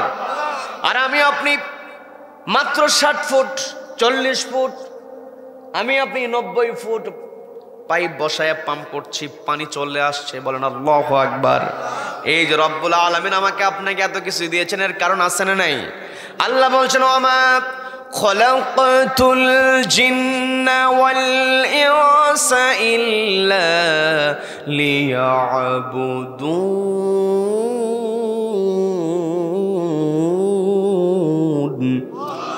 আল্লাহ বলছেন, আমি মানুষ এবং জিন জাতিকে তৈরি করেছি কেবলমাত্র আমার গোলামি করার জন্য। তার মানে এই পৃথিবীতে আমরা, আমাদের পরিচয় হলো আমরা কার গোলাম? সবাইকে বলতে হবে কার গোলাম? আবার আমাকে আপনাকে যখন আল্লাহ রাব্বুল আলামিন পৃথিবীতে প্রেরণ করবেন, ফেরেশতাদেরকে ডাক দিয়ে বলছেন, আমার ফেরেশতারা, ইন্নী জাইলুন ফিল আরদি খলিফা, আমি পৃথিবীতে আমার প্রতিনিধি পাঠাবো, খলিফা পাঠাবো। তার মানে আমাদের পরিচয় হলো আমরা হলাম খলিফা। আমরা কি? সবাইকে বলতে হবে আমরা কি? আমি আপনি আল্লাহর বান্দা, আল্লাহর ইবাদত করব। খলিফা হিসেবে আমার আপনার দায়িত্ব হলো আল্লাহর জমিন, আল্লাহর বিধান কায়েমের জন্য আমাকে আপনাকে কথা বলতে হবে, কোরআনের দাওয়াত দিতে হবে। আজকে আমি আপনি কোরআনটা সামনে পেয়েছি। এই কোরআন পাওয়া কিন্তু সহজ ছিল না। এই কোরআনের জন্য সাহাবা ইকরামদের জীবন দিতে হয়েছে। কি কথা বলেন? নবীজির দান মোবারক শহীদ করতে হয়েছে। নবীজিকে ভিটামাটি ছেড়ে মক্কা থেকে মদিনায় যেতে হয়েছে। নবীজি যখন মক্কা থেকে মদিনায় গিয়েছেন, মদিনায় যাওয়ার পরেও ওই কাফেরদের ষড়যন্ত্র বন্ধ ছিল না। মুসলমানদের বিরুদ্ধে বিভিন্ন ষড়যন্ত্র করেছে। বদর যুদ্ধের ডাক দিয়েছে। বদর যুদ্ধের ডাক যখন চলে এসেছে, নবীজি সাহাবীদেরকে ডাক দিলেন। ডাক দিয়ে বলছেন, আমার সাহাবীরা, বদরের প্রান্তরে যেতে হবে। তোমরা কে আছো? তোমাদের কার নিয়ত আছে বদরের প্রান্তরে যাবে? তোমরা কে ফিট? যখন দেখবেন পুলিশে নিয়োগ দেওয়ার ক্ষেত্রে লাইনে দাঁড় করায় দেয়, আর্মিতে নিয়োগ দেওয়ার ক্ষেত্রে লাইনে দাঁড় করায় দেয়, কারণ সবাইকে তো আর পুলিশে নিয়োগ দেওয়া যাবে না, আর্মিতে দেওয়া যাবে না। কথা বলেন ঠিক কিনা? দেহটা পরীক্ষা করে, আবার কষ্ট নিয়ে বলতে হয়। যতই দেহতে ফিট হোক না কেন, ব্রেনে মেধা যত ঠিক হোক না কেন, এর আগে ফিট হতে হয় লক্ষ লক্ষ টাকা, 10-12 লক্ষ টাকা ঘুষ দিলে, 20 লক্ষ টাকা ঘুষ দিলে তারপরে কেবল চাকরি হয়। কি কথা বলেন? আজকে আমি আপনি যতই বলি মানুষকে শান্তিতে রাখবো, মানুষকে শান্তিতে রাখতে হলে সমাজ থেকে দুর্নীতি দূর করতে হবে। কি কথা বলেন? কি কথা বলেন? সম্মানিত বন্ধুগণ, আমি যে কথা বলতে নিয়েছিলাম, নবী সাহাবীদেরকে ডাক দিয়ে বলছেন, আমার সাহাবীরা কে যাবেন? এই ঘটনা একজন ছোট্ট বয়সী সাহাবী ছিলেন, নাম ছিল রাফি ইবনে খাদিজ রাদিয়াল্লাহু তাআলা আনহু। বয়স ছিল তার 14 বছর। সবাইকে বলতে হবে কত বছর? সবাই বলেন কত বছর? 14 বছর বয়সী সাহাবী। খুব বেশি বড় নাকি? একেবারে অল্প বয়সী সাহাবী। তিনি দৌড়ে নবীজির সামনে হাজির হয়েছেন। নবীজির সামনে যখন হাজির হয়েছেন, নবীজি রাফি ইবনে খাদিজের চেহারা দেখার পরে নবীজি মুস্কি হাসি দিয়ে দিলেন। নবীজি যখন মুস্কি হাসি দিয়েছেন, নবীজির মুস্কি হাসির সঙ্গে সঙ্গে রাফি ইবনে খাদিজ বুঝতে পেরেছেন নবীজি হয়তো আমাকে অনুমতি দেবেন না, বয়স আমার কম। নবীজির বরাবর যখন রাফি ইবনে খাদিজ দাঁড়িয়েছেন, নবীজি বলছেন, ও রাফি, যুদ্ধের ময়দানে যাবে নাকি? রাফি ইবনে খাদিজ রাদিয়াল্লাহু তাআলা আনহু বলছেন, যদি রাসূল আপনি আমাকে অনুমতি দেন, আমি যুদ্ধের ময়দানে যেতে পারবো। আমি আপনার কাছে এসেছি, অনুমতি চাইতে এসেছি। যদি আপনি আমাকে অনুমতি দেন, আমি তবেই যুদ্ধে যেতে পারবো। বলেন আল্লাহু আকবার। সবাই বলেন আল্লাহু আকবার। নবীজির কাছে অনুমতি চেয়েছেন। নবীজি বললেন, ও রাফি, তোমার বয়স কম, এই অল্প বয়সে আমি তোমাকে যুদ্ধের ময়দানে অনুমতি দিতে পারি না, কারণ তুমি ছোট মানুষ। আমাদের তো বিপর্যয় এমন হয় নাই যে এখনই তোমাকে যুদ্ধের ময়দানে যেতে হবে। এই কথা বলার পরে রাফি ইবনে খাদিজ 14 বছর বয়সে সাহাবী, মনটা একটু খারাপ হয়ে গিয়েছে। মন যখন খারাপ হয়েছে, নবীজি তাকে সান্ত্বনার বাণী শুনিয়ে দিলেন, তুমি যুদ্ধের ময়দানে যাওয়ার জন্য যে নিয়তটা করেছো, যুদ্ধের ময়দানে যাওয়ার জন্য নিয়ত করার কারণে রব্বুল আলামিন তোমার আমলনামায় যুদ্ধ অংশগ্রহণ করলে যে সওয়াব হতো, সেই সব তোমার আমলনামায় যুক্ত করে দিয়েছেন। বলেন না সুবহানাল্লাহ। ভালো কাজের নিয়ত করলে সওয়াব আছে না নাই? ভালো কাজের নিয়ত করলেও সওয়াব, আবার খারাপ কাজের কেউ নিয়ত করলে ওই খারাপ কাজ না করলেও সওয়াব। বলেন আল্লাহু আকবার। আল্লাহ রব্বুল আলামিন সব সময় চান আমার বান্দারা তারা জান্নাতে প্রবেশের যোগ্যতা অর্জন করুক। আল্লাহ আমাদের প্রতি দয়া করেছেন। আমি আপনি তো নামাজের মধ্যে বলি আর রহমানির রহিম। আল্লাহ হলেন দয়ালু। আল্লাহ দয়ালু। আল্লাহর দয়া যদি আমাদের মধ্যে না থাকতো, এত নাফরমানি করার পরও আমরা পৃথিবীতে থাকতে পারতাম না। কথা বলেন ঠিক কিনা? নবীজির সাহাবীকে যখন নবীজি বিদায় করে দিলেন, সাহাবীর মনটা একটু খারাপ। নবীজি যখন সান্ত্বনার বাণী দিয়েছেন, মনে সান্ত্বনা নিয়ে তিনি বাড়ি ফিরে গিয়েছেন। নবীজি যুদ্ধের ময়দানে গেলেন। বদরের প্রান্তের অনেক লম্বা ঘটনা, আমি সংক্ষেপে বলছি। বিরক্ত হচ্ছেন নাকি? বিরক্ত হচ্ছেন? অনেক লম্বা ঘটনা। নবী যখন বদরের প্রান্তরে সাহাবীদেরকে নিয়ে গেলেন, সাহাবীদেরকে নিয়ে গিয়েছেন। সাহাবীদের তেমন কোনো ট্রেনিং ছিল না, সাহাবীদের তেমন কোনো অস্ত্র ছিল না, সাহাবীদের তেমন কোনো বাহন ছিল না, কিন্তু সাহাবীরা ভরসা করেছিলেন কার ওপরে? সবাইকে বলতে হবে কার ওপরে? আল্লাহর উপরে ভরসা করে সাহাবীরা যেমন ঝাঁপিয়ে পড়েছিলেন, সাহাবীরা যখন অন্যায়ের বিরুদ্ধে প্রতিবাদ করেছেন, যুদ্ধ করেছেন, আল্লাহর উপরে ভরসা করার কারণে রব্বুল আলামিন সাহাবীদের বিজয় দিয়েছেন। বলেন না সুবহানাল্লাহ, বলেন সুবহানাল্লাহ। নবীজি যুদ্ধের ময়দানে বিজয় লাভ করলেন। বিজয় লাভ করার পরে নবীজি ওই বদর প্রান্তর থেকে মদিনাতে চলে এসেছেন। মুসলমানদের মধ্যে আনন্দের বন্যা, মুসলমানেরা খুশি, কারণ দীর্ঘদিন যেই কাফেররা মুসলমানদের উপর জুলুম করেছে তাদেরকে মুসলমানরা পরাস্ত করার পরে মুসলমানদের মনের মধ্যে আনন্দ। কি কথা বলেন, কি কথা বলেন? আমরা যে বিজয় আসলে যে আমাদের আনন্দ হয় এটা আমরা পেয়েছি জুলাই আগস্টে। কি কথা বলেন, কি কথা বলেন? দীর্ঘদিন আমাদের উপরে জুলুম চলেছে, জালিম পালাতে বাধ্য হয়েছে, এরপরে মাঝে মধ্যে একটু উকি মারার চেষ্টা করে, আছে না নাই? আছে না নাই? উকি মারার চেষ্টা তৎকালীন সময় কাফেররাও করেছিল। 1 বছরের মাথায় নতুন করে আবার যুদ্ধের ডাক দিয়েছিল, উহুদ যুদ্ধ। এখন আমাদের দেশ নিয়ে পায়তারা করার চেষ্টা করছে, কিন্তু যতই পায়তারা করুক না কেন অতীত ভুলে যেতে হবে। কি কথা বলেন? আগের দিনে আমাদের উপরে তোমরা আগ্রাসন চাপে বসিয়েছিলে। 47 সালে উপমহাদেশ থেকে ব্রিটিশদেরকে খেদানোর মাধ্যমে আমরা একবার স্বাধীন হয়েছি। 71-এ ওই পাক হানাদারদেরকে ঝাঁটা পেটা করে আমরা বিদায় করেছি। কি কথা বলেন, কি কথা বলেন? কিন্তু 47-এর পূর্ব থেকে আমাদের এই ছোট্ট একটা মাতৃভূমি, আমাদের দেশে কি নাই সব আছে। বলেন আল্লাহু আকবার। আমাদের দেশে গ্যাস আছে, আমাদের কয়লা আছে, আমাদের উর্বর মাটি আছে। আপনারা তো আর ভালো বলতে পারবেন, গোটা দেশে বগুড়ার আলু আর আলু। কি কথা বলেন? এই যে উর্বর মাটি রব্বুল আলামিন আমাদেরকে দিয়েছেন, পানি দিয়েছেন, সব কিছু আমাদের দেশে। এই আমাদের দেশের উপরে পার্শ্ববর্তী দেশ ভারতের একটা কুনজর আছে, শকুনের নজর আছে। কি কথা বলেন? ওরা 47-এ নজরদারিতে রেখেছে, 71 পর্যন্ত ওরা আমাদেরকে সহযোগিতা করেছে, কিন্তু আমাদেরকে ওরা কুক্ষিগত করার চেষ্টা করেছে। এতদিনও চেষ্টা করেছে, গোটা দুনিয়ার কোনো দেশ সাপোর্ট দেয় নাই ওই লেডি ফেরাউনকে, ওই পাশের দেশের মোদির দাদাবাবুরা সাপোর্ট দিয়েছে। কি কথা বলেন, কি কথা বলেন?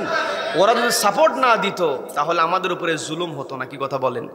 এই জুলুমের পরে যখন আমরা আল্লাহর উপরে তাওয়াক্কুল করেছি, সবাই এমন হয়েছে বাড়ি থেকে বের হয়েছে যে যা হয় হবে। এইবার একেবারে বিজয় নিয়ে বাড়িতে ফেরা। আপনারা বগুড়ার মানুষ, আমরা বগুড়ায় আমাদের জন্ম, আমরা জানি গোটা দেশের মধ্যে বগুড়ার আন্দোলন একেবারে ফলাও আকারে প্রচার হয়েছে। কি কথা বলেন, কি কথা বলেন? মানুষ বের হয়েছে যে এবার যা হয় হবে, আল্লাহ ভরসা, যা হবে হবে। আল্লাহর উপর তাওয়াক্কুল করলে ওয়া আলা রাব্বিহিম ইয়াতাওয়াক্কালুন, আল্লাহর উপর তাওয়াক্কুল করলে আল্লাহ অবশ্যই বিজয় দেন। কি কথা বলেন, কি কথা বলেন? আমরা বিজয় পেয়েছি, বিজয়টাকে আমাদের ধরে রাখতে হবে। এখনো পুরোপুরি বিজয় আমরা পাই নাই। ভারতীয় আগ্রাসনের যে খুঁটি ছিল, এই খুঁটি নড়বড় হয়েছে, তবে আমাদেরকে ঐক্যবদ্ধ হয়ে ওই ভারতের খুঁটিকে একেবারে ভেঙে বঙ্গোপসাগরে নিক্ষেপ করতে হবে। কি কথা বলেন? কারা কারা এই মতের পক্ষে আছেন দুহাত উঁচু করে আল্লাহকে দেখান।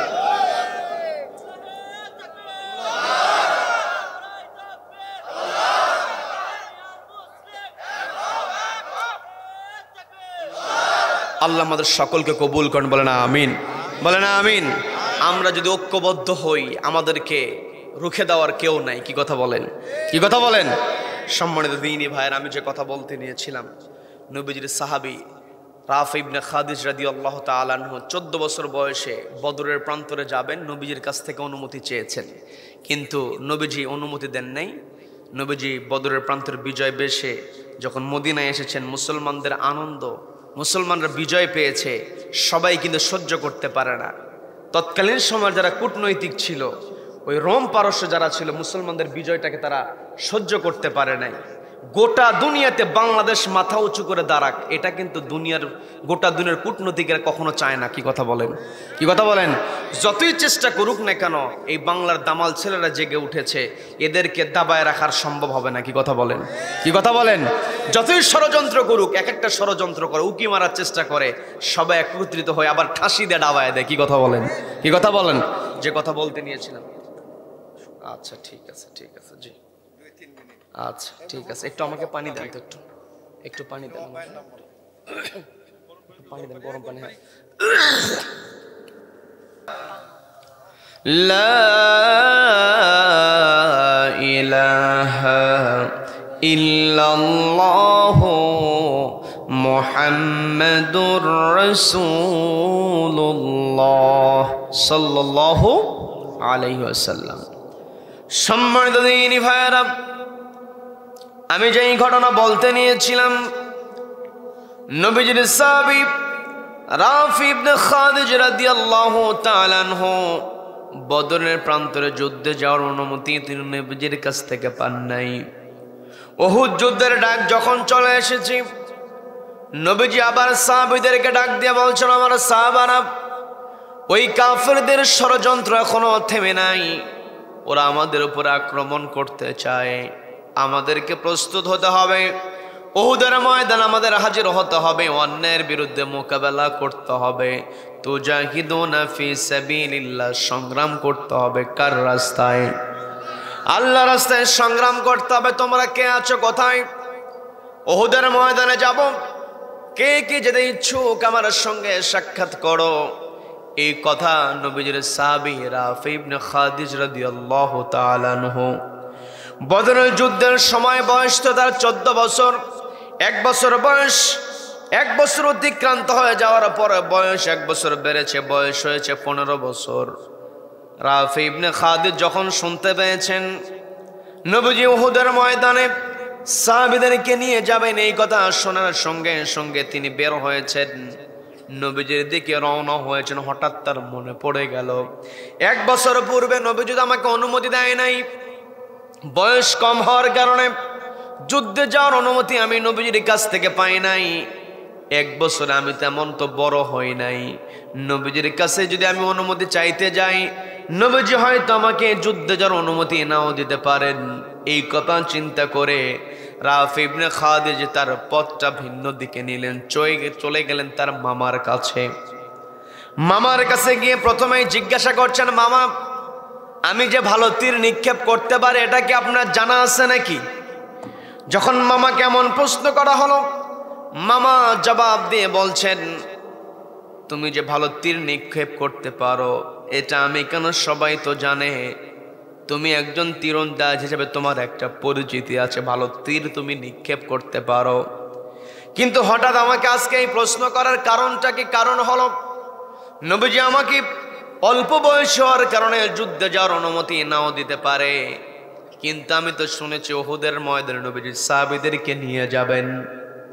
আমার বয়স কম স্বীকার করছি, কিন্তু আমি এমন তীর নিক্ষেপ করতে পারি যেই জায়গাতে বড় মানুষের আমার সঙ্গে তীর নিক্ষেপ করে জিততে পারে না। তীর ধনুকের খেলায় আমি সবাইকে পরাজিত করি। আমার বয়স কম, কিন্তু আমি ভালো তীরন্দাজ। নবীজি আমাকে বয়স কম হওয়ার কারণে অনুমতি না দিলেও তীরন্দাজ হিসেবে তো অনুমতি দিতে পারেন। আপনি আমার অভিভাবক, আপনি আমার মামা, আপনি যদি নবীজির কাছে আমার ব্যাপারে সুপারিশ করেন, নবীজি হয়তো আমাকে অনুমতি দিতেও পারেন। বলেন আল্লাহু আকবার। সবাইকে বলতে বয়স কত? সবাই বলেন, সবাই একটু বলেন কত বছর?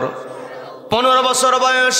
আমার যুবক ভাইয়েরা একটু বোঝার চেষ্টা করবেন, পর্দাওয়ালার মা বোনেরা কানটা একটু খাড়া করে বোঝার চেষ্টা করেন, কারণ সন্তানের বয়স যখন 12, 14, 15, 18, 20 হয়, কেউ গুরুত্ব দিতে চায় না, মনে করে এখন এই বয়সে একটু দুরন্তপনা করবে, দুষ্টামি করবে, বড় হলে এমনিতেই ঠিক হয়ে যাবে।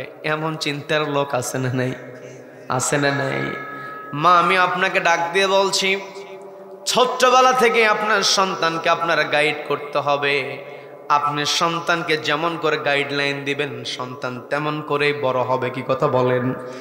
আমি আলোচনার সূচনায় বলেছিলাম, মুমিন বান্দার 3টা বৈশিষ্ট্য আল্লাহ সূরা আনফালের 2 নম্বর আয়াতে আল্লাহ মুমিন বান্দার 3টা বৈশিষ্ট্যের কথা বলেছেন।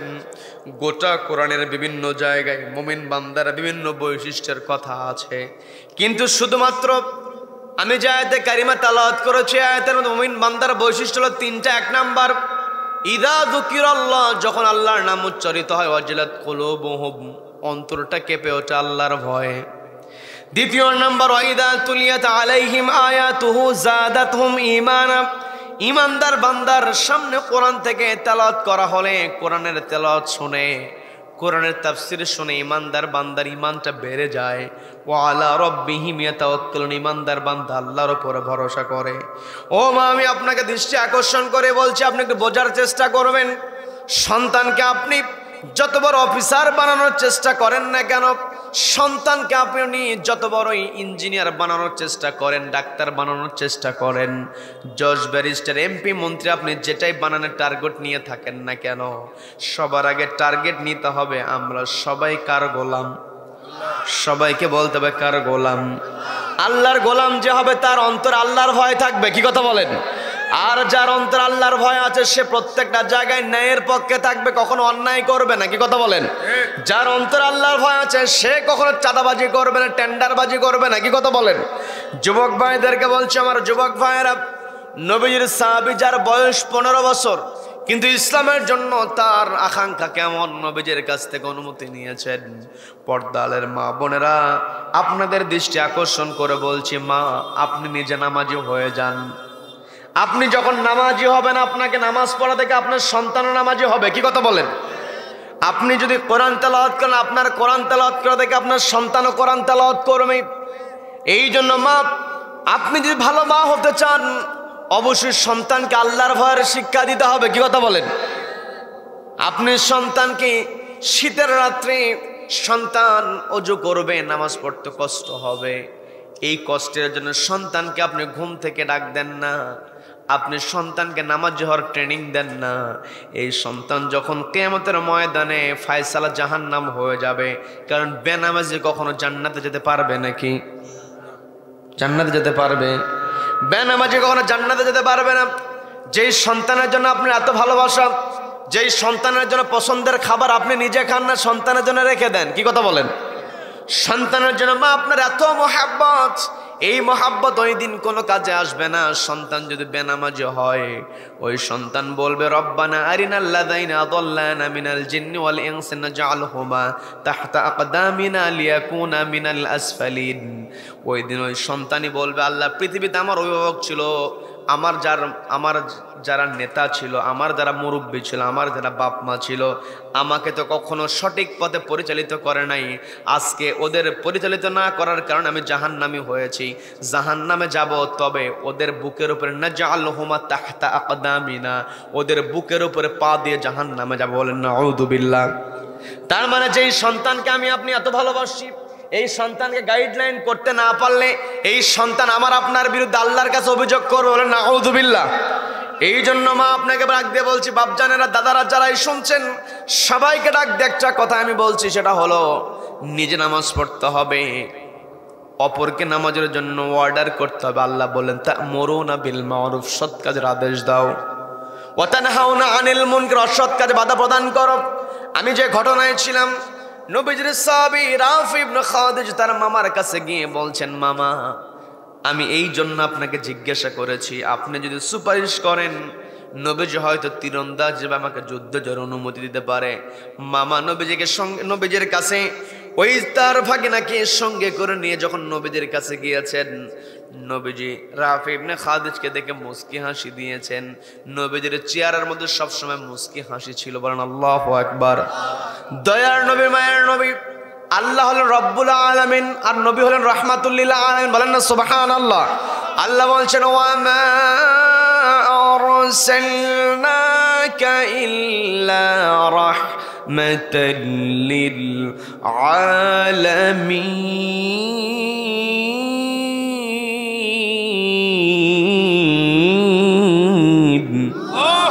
আল্লাহ বলছেন, আমার নবী, আপনাকে আমি পৃথিবীতে পাঠিয়েছি জগতের সময়ের রহমত করে। বলেন আল্লাহু আকবার। তার মানে নবীজি হলেন জগতের সময়ের জন্য রহমত, আল্লাহ হলেন জগতের সময়ের রব, আর নবীজি হলেন জগতের সময়ের জন্য রহমত।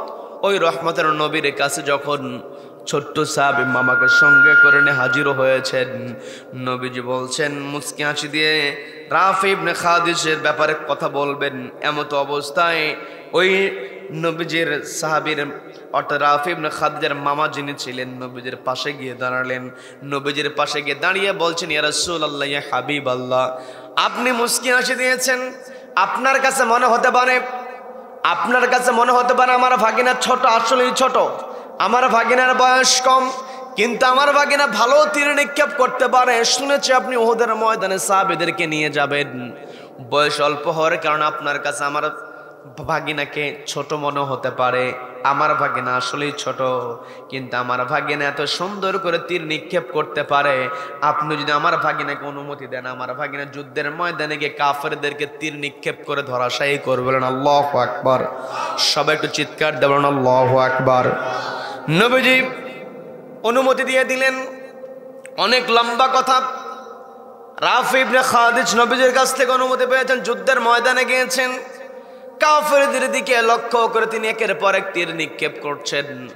তার তীরের আঘাত যেখানেই লাগে কাফেররা ধরাশায়ী হয়ে যায়। বলেন আল্লাহু আকবার।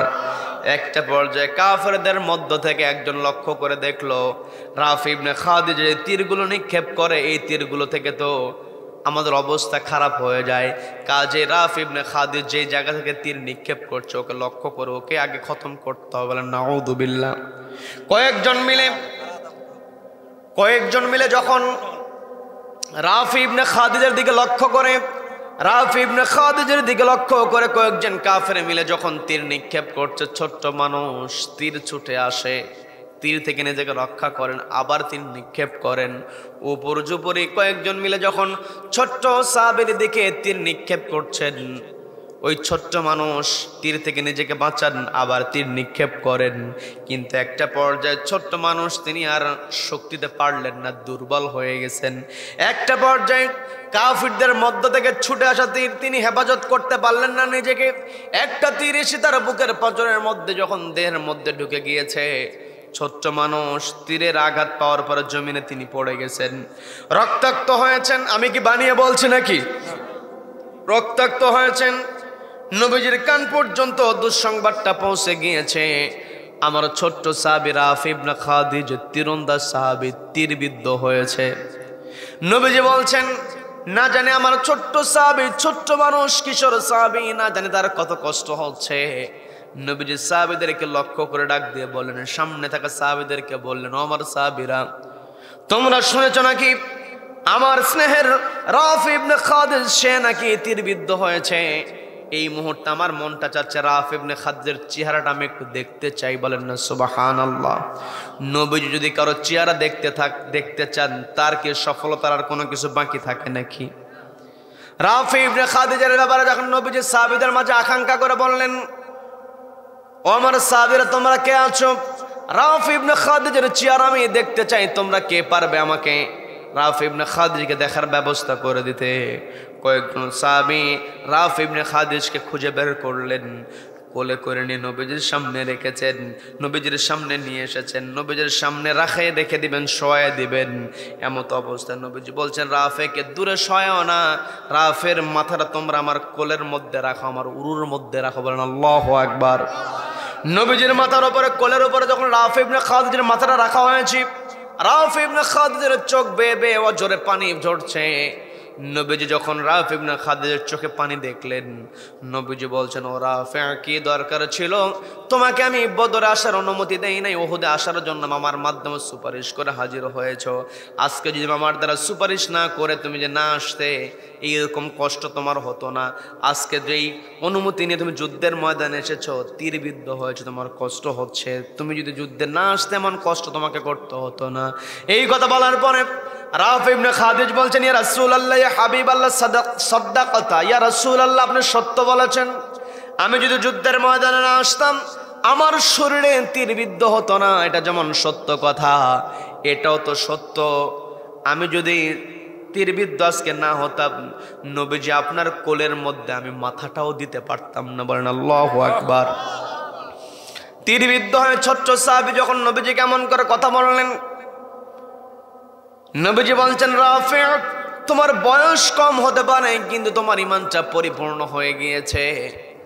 রাফি ইবনে খাদিজ বলছেন, ইয়া রাসূলুল্লাহ, ইয়া হাবিবাল্লাহ, আমার ঈমান কতটুকু পূর্ণ হয়েছে জানি না, তবে আমার মনের মধ্যে যে আশা আছে, আশাটা এখন অপূর্ণ রয়ে গিয়েছে। নবীজি বলছেন, তোমার কোন আশা আজকে অপূর্ণ রাখা হবে না, তুমি যে আশার কথা বলবে সেটাই পূর্ণ করে দেওয়া হবে। আল্লাহু আকবার। রাফি ইবনে খাদিজ বলছেন, ইয়া রাসূলুল্লাহ, ইয়া হাবিবাল্লাহ, জানি না আমার আশা কেমন করে পূরণ হবে। নবীজি বলছেন, বলো তো দেখি, তোমার আশার কথা বলো দেখি, কি করা যায়, আমি চেষ্টা করব তোমার আশা পূরণ করার জন্য। রাফি ইবনে খাদিজ বলছেন, ইয়া রাসূলুল্লাহ, ইয়া হাবিবাল্লাহ, আপনার মুখ দিয়ে শহীদদের মর্যাদার কথা শুনেছি, শাহাদাতের মর্যাদার কথা আমি শুনেছি, যার কারণে আমি যেই দিন অনুমতি পাওয়ার পরে বাড়ি থেকে বের হয়েছি, বের হওয়ার সময় আমি নিয়ত করেছি এই জীবন নিয়ে আর বাড়িতে ফিরবো না। উহুদের ময়দানে কাফেরদের সঙ্গে লড়াই করতে করতে আমি শহীদ হয়ে যাব, একেবারে কিয়ামতের ময়দানে উহুদের শহীদ হিসেবে আমি দাঁড়াতে চেয়েছিলাম। বলেন আল্লাহু আকবার। এই কথা বলে আমি আল্লাহর কাছে ফরিয়াদ করেছি, আল্লাহ জীবন নিয়ে আমি বাড়িতে ফিরতে চাই না, আমাকে উহুদের শহীদ হিসেবে তুমি কবুল করো। কিন্তু আমার শরীরে যে কন্ডিশনে দেখে মনে হয় আমার শরীর থেকে তীরটা বিদ্ধ হয়েছে, এই তীরটা বের করার পরে আপনারা যদি আমার চিকিৎসা করেন আমি সুস্থ হয়ে যাব। তীর বের করার পরে আমি তো আহত শরীর নিয়ে যুদ্ধের ময়দানে যেতে চাইলেও আমাকে অনুমতি দেবেন না, কারণ আমি আহত, আমাকে যুদ্ধে যাওয়ার আর কোনো সুযোগ নাই। আবার তীরের যেই কন্ডিশন, এই কন্ডিশন দেখে মনে হচ্ছে আমি মারাও যাব না, আমি হয়তো বেঁচে যাব। এই যে আমি যদি মারা না যাই, আমি যদি বেঁচে থাকি তাহলে তো আমি শহীদ হতে পারবো না, আমার পরিচয়টা হবে আমার গাজী পরিচয় হবে। আমি তো গাজী হতে চাই না, আমি শহীদ হতে চাই। আল্লাহু আকবার। সবাইকে বলতে বয়স কত? সবাই বলেন কত বছর বয়স? নবীজি বলছেন রাফি, তোমার এখনো শাহাদাতের যে আকাঙ্ক্ষা, এটা পূর্ণের একটা এখনো উপায় আছে।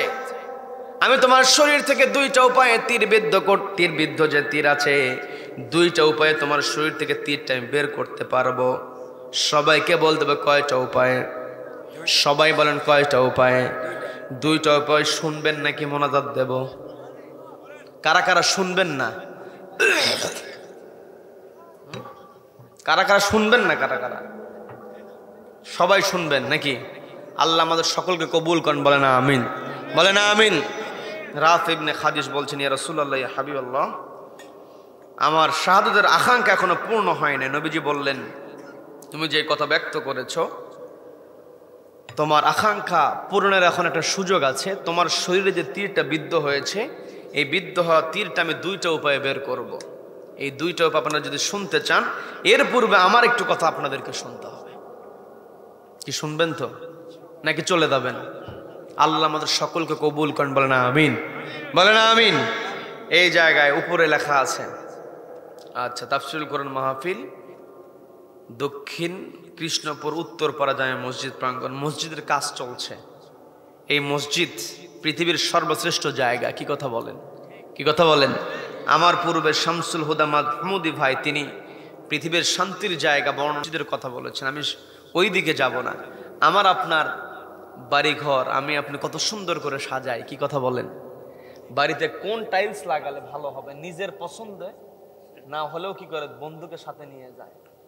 যারা একটু ভালো পছন্দ করে, যারা একটু চালু হয়, ওদেরকে বলে চলো তো দেখি কোন টাইলস নেওয়া যায়, একটু চলো, জোর করে নিয়ে যায়। কি কথা বলেন?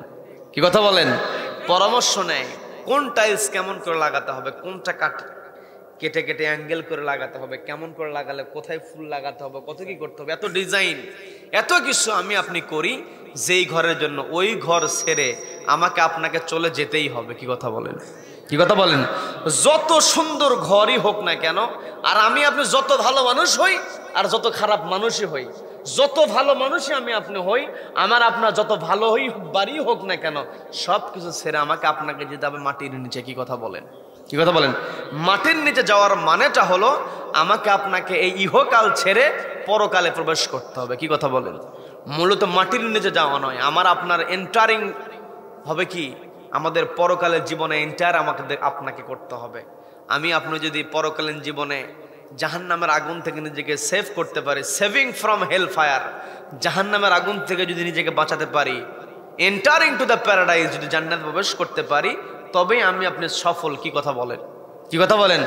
দুনিয়ার যত কিছু আমার আপনার থাকুক না কেন, দুনিয়ার যত কিছু আমার আপনার পিছনে দৌড়াক না কেন, এগুলো কোনো কাজে আসবে না। আমার আপনার চূড়ান্ত জায়গা, ওই জায়গাতে আমাকে আপনাকে জান্নাতে প্রবেশের যোগ্যতা অর্জন করতে হবে। কি কথা বলেন? আর আমি আপনি যদি এই দুনিয়াতে বসে জান্নাতে ঘর বানাতে চাই, যেই ব্যক্তি মসজিদ বানালো, আল্লাহ তার জন্য জান্নাতের মধ্যে ঘরের ব্যবস্থা করে দেন। বলেন না সুবহানাল্লাহ, বলেন সুবহানাল্লাহ।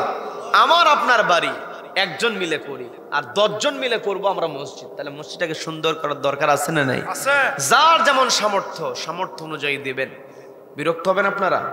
বিরক্ত হবেন? আল্লাহ আমাদের সকলকে কবুল করেন, বলেন আমিন, বলেন আমিন। আমি শুরুতে একজনকে চাচ্ছিলাম যে হুজুর আমাদের মসজিদের জন্য আমি এত টাকা দেব, অথবা এত বস্তা সিমেন্ট দেব। প্রথমে একজন অন্তত আমার কাছে ফার্স্ট অন্তত দেখি তো যে হুজুর আমি এত টাকা দেব, যা পারেন। আবু বকর রাদিয়াল্লাহু তাআলা আনহু এত অল্প পরিমাণ তাবুক যুদ্ধে তিনি সহযোগিতার জন্য নিয়ে আসলেন। পরিমাণ দেখে অন্যান্য সাহাবীরা অনেক দান করছেন। হযরত আলী রাদিয়াল্লাহু তাআলা আনহু, হযরত ওসমান, বিশেষ হযরত ওসমান রাদিয়াল্লাহু তাআলা, হযরত ওমর রাদিয়াল্লাহু তাআলা আনহু, হযরত ওমর রাদিয়াল্লাহু তাআলা আনহু তিনি সেদিন এটাও চিন্তা করেছেন, আমি তো আবু বকরের সঙ্গে কোথাও পেরে উঠি না, তবে আজকে আমি একটু দান বেশি করে আবু বকরের উপরে চলে যাব। এই চিন্তা করে তিনি এসেছিলেন। তিনি দানও নিয়ে এসেছেন আবু বকর রাদিয়াল্লাহু তাআলা আনহুর চাইতে অনেক বেশি। কিন্তু রব্বুল আলামিন আবু বকর রাদিয়াল্লাহু তাআলা আনহুর দানটা এমন করে কবুল করলেন, সকলের দান এক পাল্লায়, আবু বকরের দান তার চাইতে বেশি। বলেন আল্লাহু আকবার, বলেন আল্লাহু আকবার। এর কারণ হচ্ছে অনুপাতের অনুযায়ী তিনি এগিয়েছিলেন, যা ছিল সব দিয়েছেন। তার মানে আমার আপনার দানের যে মর্যাদা, যে গ্রেট, এটা আল্লাহ নির্ধারণ করবেন অনুপাত দিয়ে, যার যেমন সামর্থ্য। দেখবেন কেউ 1000 টাকা দান করে যে সব না পাবে, 10 টাকা দান করে তার চেয়ে বেশি সব পাবে। কি কথা বলেন? কারণ যার কোটি কোটি টাকা সে যদি 1000 টাকা দান করে, আর যার 100 টাকা ওখান থেকে যদি 10 টাকা দান করে, তাহলে 10 টাকাই বেশি। কি কথা বলেন? কি কথা বলেন? তার মানে আমার আপনার যেমন, এই যে আমার একজন মুরব্বী চলে এসছে, নারায়ে তাকবীর, একটু জোরে বলেন নারায়ে তাকবীর। আমার মুরব্বী একেবারে 100 টাকা দিয়েছেন, মুরব্বীর দানকে আল্লাহ কবুল করে নিন, বলেন আমিন। এমনই করে আরেকটা ছোট্ট ছেলে নগদ 100 টাকা দিয়েছে, আল্লাহ দানকে কবুল করে নিন, বলেন আমিন। এমনই করে আপনাদের কাছে নাই, আচ্ছা ভলেন্টিয়ার ভাইরা যারা আছেন, আপনার নগদ যেটা আছে, কাছে যেটা আছে, তাদেরকে দিয়ে দেন। এর ফাঁক দিয়ে আপনারা মোটা অঙ্কের যদি কাছে থাকে দিয়ে দেবেন। অথবা আপনার কাছে নাই সিমেন্ট, আপনার কাছে নাই, ধান কেটেছেন, কত মন ধান দিবেন, আলু হয়, পেঁয়াজ, যেটাই পারেন। আপনার ধান, যারা ঘরে ধান আছে, নিয়ত করতে পারেন যে আমি 5 মন ধান কি 2 মন ধান। কি বিরক্ত হচ্ছেন আমার কথায়? বলবো যে হুজুর একটা ঘটনা বলতে নিয়ে কি এক ঝামেলা শুরু করলো, এটা মনে করতেছেন নাকি? আবার এটা মনে করা যাবে না। আমরা এই মসজিদটা নির্মাণ করছি, মসজিদটা কার ঘর? সবাইকে বলতে হবে কার ঘর? এই আল্লাহর ঘর। আমাকে আপনাকেই তৈরি করতে হবে। দুনিয়ার যা কিছু আছে সব তো আল্লাহ আমাদের জন্য তৈরি করেছেন, বলেন না সুবহানাল্লাহ, সুবহানাল্লাহ। সব কিছু আল্লাহর তৈরি। আল্লাহ আমাকে আপনাকে যে সম্পত্তি দিয়েছেন, এই সম্পত্তিটাও আমার আপনার জন্য একটা পরীক্ষার উপকরণ। আমি আপনার সম্পদ পাওয়ার পরে কিভাবে ব্যয় করছি, কেমন করে ব্যয় করছি, এগুলোর ব্যাপারে আল্লাহ আমাকে আপনাকে প্রশ্ন করবেন। কাজেই যার কাছে যা আছে আপনারা দিয়ে দেবেন। আর এখানে আমি একটু চাচ্ছিলাম যে ধান কারা দেবেন, আলু কারা দেবেন, কাছে টাকা নেই, সিমেন্ট দেবেন। দেখি তো কয়েকজন একটু বলেন তো যে হুজুর আমি এত বস্তা সিমেন্ট দেবো, কাছে টাকা নাই, নাম লেখায় দিবেন। এখানে কে আছেন, হুজুর আমি এত টাকা দেবো, একটু বলেন না, একটু দিলটা নরম করে একটু বলেন, একটু জিকির করি, লা ইলাহা লা ইলাহা। গরম পানি লাগে তো।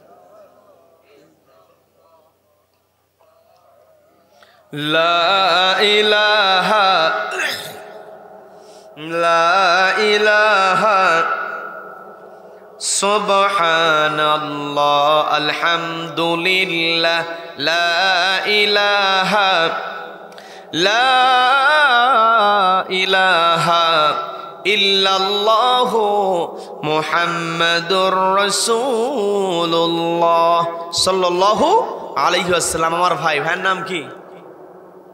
আমার ভাই 1000 টাকা, বলেন মারহাবা, বলেন মারহাবা। ভাইয়ের দানকে আল্লাহ কবুল করে নেন, বলেন আমিন। আয় রোজগার আল্লাহ বরকত দিয়ে ভরপুর করে দেন, বলেন আমিন। এমন করে আর কে আছেন 1000 টাকা দিবেন, 1000 টাকা, 2000 টাকা, 1 বস্তা, 2 বস্তা, 5 বস্তা, যাই যা পারেন একটু দিলটা নরম করে বলেন যে হুজুর আমি এত টাকা দেব। কাছে টাকা নেই, ঘরে ধান আছে, আপনি নিয়ত করেন এখনই আমার আপনার বিপদ আপদ হলে, আমার আপনার প্রয়োজন হলে, এখনই বাড়িতে একজন মেহমান আসলে সকালবেলা উঠেই বাজারে দৌড়। কি কথা বলেন? মেহমান আসলে মেহমানদারি করার জন্য 2-4-5 হাজার টাকা আপনার এই মুহূর্তে বের করতে হবে, থাক আর না থাক খরচ করে হলেও কি করতে হয়। কাজেই একটু দিলটা নরম করেন। নিজের বাড়ি করার জন্য মিস্ত্রি এস্টিমেট দিয়েছে 50 বস্তা, যে 50 বস্তার মতো কমপ্লিট হবে। কিসের 50 বস্তা? 80 বস্তা হয়ে যায়, তাও কাজ শেষ হয় না। বাকি 30 বস্তা কি আমি আপনি ম্যানেজ করি। কি কথা বলেন? আর একজন ভাই বলতেছে 50 টাকা 150 বস্তা লেগে যায়, তখন ঠিকই কিন্তু আমি আপনি নিজের ঘরের জন্য বের করি। আর এখানে আমার আপনার মসজিদ কত টাকাই সবাই মিলে যদি এগিয়ে আসে মসজিদটা সুন্দর হবে। এই জন্য বলছি যে 2 বছর সিমেন্ট দিবেন, 5 বছর সিমেন্ট দিবেন, নগদ কাছে টাকা নাই, নামটা লেখায় দিবেন। আমার ভাই নগদ 1000 টাকা দিয়েছেন, এরকম করে 1000 টাকা দেবেন। কে আছেন একটু দিলটা নরম করে বলেন? কেউ নাই সিমেন্ট দেওয়ার? কেউ নাই? নারায়ে তাকবীর। আচ্ছা তাকবীর দিতে কি প্রণতা করেন কেন? নারায়ে তাকবীর, নারায়ে তাকবীর। ভাইয়ের নাম কি? আবুল কালাম আজাদ ভাই, 2 বছর সিমেন্ট। বলেন মারহাবা, একটু জোরে বলেন মারহাবা। আবুল কালাম আজাদ ভাইয়ের দানকে আল্লাহ কবুল করেন, বলেন আমিন। আয় রোজগার আল্লাহ বরকত দিয়ে ভরপুর করে দেন, বলেন আমিন। আচ্ছা বলেন, আবুল কালাম আজাদ ভাইয়ের মতো 2 বস্তা, এরকম 1 বস্তা, যা পারেন নগদ যেটা আছে সেটা তো দিয়ে দিলেন। কাছে নাই এই মসজিদের সিমেন্ট, আমি আপনি থাকবো না, এখনই নিঃশ্বাস বন্ধ হয়ে যাক, আমল করার কোনো সুযোগ থাকবে না। কিন্তু মসজিদে যদি দান করতে পারি, যতদিন মসজিদ থাকবে মানুষ ইবাদত করবে, আমি আপনি দুনিয়াতে থাকবো না, কবরে থাকবো, তা আমল নামায় সব যুক্ত করবেন কে? চূড়ান্ত একটা সুযোগ এই যে মসজিদ, আপনার সুযোগ, আপনার সামর্থ্য 1 বস্তা দেওয়ার, 2 বস্তা দেওয়ার, দিয়ে দেন। আপনি আপনার সামর্থ্য 1 মণ ধান দেওয়ার, আপনি দিয়ে দেন। কি নাম? রহিমা, আমার মা একজন রহিমা, 2 বস্তা সিমেন্ট। বলেন মারহাবা, একটু জোরে বলেন মারহাবা। আমার মা রহিমার দানকে আল্লাহ কবুল করে নেন, বলেন আমিন। এইরকম করে মা বোনদের মধ্য থেকে, মা বোনদের দৃষ্টি আকর্ষণ করে বলছি, মাদেরকে তো একটা কথা আমি বলেছিলাম, সেটা হচ্ছে মা আপনি নামাজি হয়ে যাবেন, আপনি নামাজি হয়ে যাবেন, আপনি দানের অভ্যাস করেন। আপনার সন্তানের সামনে আপনি দান করবেন, আপনার সন্তানের সামনে জিকির করবেন, আপনি জিকির করবেন, আপনার সন্তান আপনাকে দেখে শিখবে। আপনি বিসমিল্লাহ বলে আপনি কাজ শুরু করেন, আপনার সন্তানকে আপনার শেখাতে হবে না, বাবা বিসমিল্লাহ বলো, আপনি বিসমিল্লাহ বলবেন, আপনার বিসমিল্লাহ বলা দেখে আপনার সন্তান এমনিতেই শিখে যাবে। কি কথা বলেন? আপনি সুবহানাল্লাহ আলহামদুলিল্লাহ বলবেন, এগুলো দেখে দেখে সন্তান শিখবে। আপনার সামর্থ্য আছে, আপনি দান করবেন, যে টাকা আছে এটাই দান করবেন, আপনার সন্তান শিখবে, দেখবে যে আমার মা দান করেছে, এগুলো দেখে আমি। মাওলানা হানিফ 1 বস্তা। আচ্ছা মৌলানা হানিফ ভাই 1 বস্তা সিমেন্ট। বলেন মারহাবা। আচ্ছা আমার মৌলানা হানিফ ভাইয়ের দানকে আল্লাহ কবুল করেন, বলেন আমিন। আয় রোজগার আল্লাহ বরকত দিয়ে ভরপুর করে দেন, বলেন আমিন। একটু দ্রুত করেন, রাত অনেক হয়ে গিয়েছে, আবার ফজরের নামাজের দিকে আমাদের খেয়াল করতে হবে। মা বোনদের দৃষ্টি আকর্ষণ করে বলছি, মা বোনদেরকে বলবো, মা আপনার কাছে যা আছে দিলটা নরম করেন, আপনার সম্মান মর্যাদা পৃথিবীতে সবচাইতে বেশি। কি কথা বলেন? নবীজি স্পষ্ট বলে দেন, আদ দুনিয়া কুল্লুহা মাতা ও খৈরুল মাতা দুনিয়া আল মারাতুস সালিহা। এই পৃথিবীতে সর্বশ্রেষ্ঠ সম্পদ হলো একজন নেককারিনী স্ত্রী। বলেন না সুবহানাল্লাহ। আবার দেখবেন এই পৃথিবীতে যখন কোন কন্যা সন্তান আগমন করে, নবীজি স্পষ্ট বললেন কন্যা সন্তান মানে রহমত। কারণ আল্লাহু আকবার, আল্লাহু আকবার। এই কন্যা সন্তানকে লালন পালন করে যখন পাত্রস্থ করে দেওয়া হয়, এই কন্যা সন্তান স্বামীর ঘরে যখন প্রবেশ করে, স্বামীর জন্য এই স্ত্রী হিসেবে সে প্রবেশ করে। স্ত্রী মানে হচ্ছে আমানত। বলেন আল্লাহু আকবার। আবার যখন দাম্পত্যময় জীবনে তারা জীবনযাপন করে, যখন গর্ভের সন্তান চলে আসে, ওই গর্ভের সন্তানের জন্য ওই মাটা হয়ে যায় জান্নাত। বলেন না সুবহানাল্লাহ। তার মানে মায়ের কত সম্মান, মা আপনার সম্মান ইসলাম দিয়েছে, আপনার সন্তান, আপনার সম্মান মর্যাদা আপনাকে রক্ষা করতে হবে। পর্দালের মা বোনদেরকে আল্লাহ কবুল করেন, বলেন আমিন, বলেন আমিন। মা বোনদের মধ্যে যারা গিয়েছেন সেখানে আপনারা নগদ যেটা আছে দিয়ে দেবেন। যদি আপনি চান সিমেন্ট দেওয়ার জন্য, আপনি যদি চান আপনার যা সামর্থ্য আছে সে অনুযায়ী আপনি দান করবেন। মা বোনদের দৃষ্টি আকর্ষণ করে বলছি, দিলটা নরম করেন। এখানে বাপজানেরা যারা আছেন, কয়েক বছর সিমেন্ট আসছে মাত্র, একটু বলেন, দিলটা নরম করেন। কাছে টাকা নেই, কাছে টাকা নেই, নামটা লেখায় দেন। নারায়ে তাকবীর। কি ব্যাপার? নারায়ে তাকবীর। কি নাম ভাই? জামাল ভাই 1 বস্তা সিমেন্ট। বলেন মারহাবা, জোরে বলেন মারহাবা। জামাল ভাইয়ের দানকে আল্লাহ কবুল করেন, বলেন আমিন। আপনি বাজারে গেলেই আপনার হাজার হাজার টাকা খরচ হয়ে যায়। হ্যাঁ, একটু পেটের ব্যথা, চলে গেছে ডাক্তারের কাছে, দুনিয়ার রিপোর্ট টেস্ট করার জন্য দিয়ে দেয় হাজার হাজার টাকা। কি কথা বলেন? দানের দ্বারা বিপদ দূর করে দেন কে? সবাইকে বলতে হবে কে দূর করে দেন? কাজেই আপনি দিলটা নরম করেন, আপনার সব হবে, বিপদ থেকে আল্লাহ হেফাজত করবে। আল্লাহ আমাদের সকলকে কবুল করেন, বলেন আমিন। এমনই করে একটু বলেন, কয়েক বছর সিমেন্টের কথা একটু বলেন না। একটু অনেকে দোটানা আছে, বলবো কি বলবো না, বলবো কি বলবো না, কোনো দোটানা থাকার দরকার না, দ্বিধায় থাকার দরকার নাই। দিয়ে দেন, নামটা লেখায় দেন, আল্লাহ ব্যবস্থা করে দেবেন। প্রবাসী অতিথি। আচ্ছা আচ্ছা, প্রবাসী আমার শরীফুল ভাই, নারায়ে তাকবীর, নারায়ে তাকবীর। আমার শরীফুল কি প্রামাণিক ভাই নাকি? আচ্ছা, সৌদি আরবে থাকেন শরীফুল প্রামাণিক ভাই। 5000 টাকা নগদে, 3000 টাকা শরীফুল, নগদে 2000 টাকা না 3000 টাকাই তো 3000 টাকা, 2000 টাকা বাকি।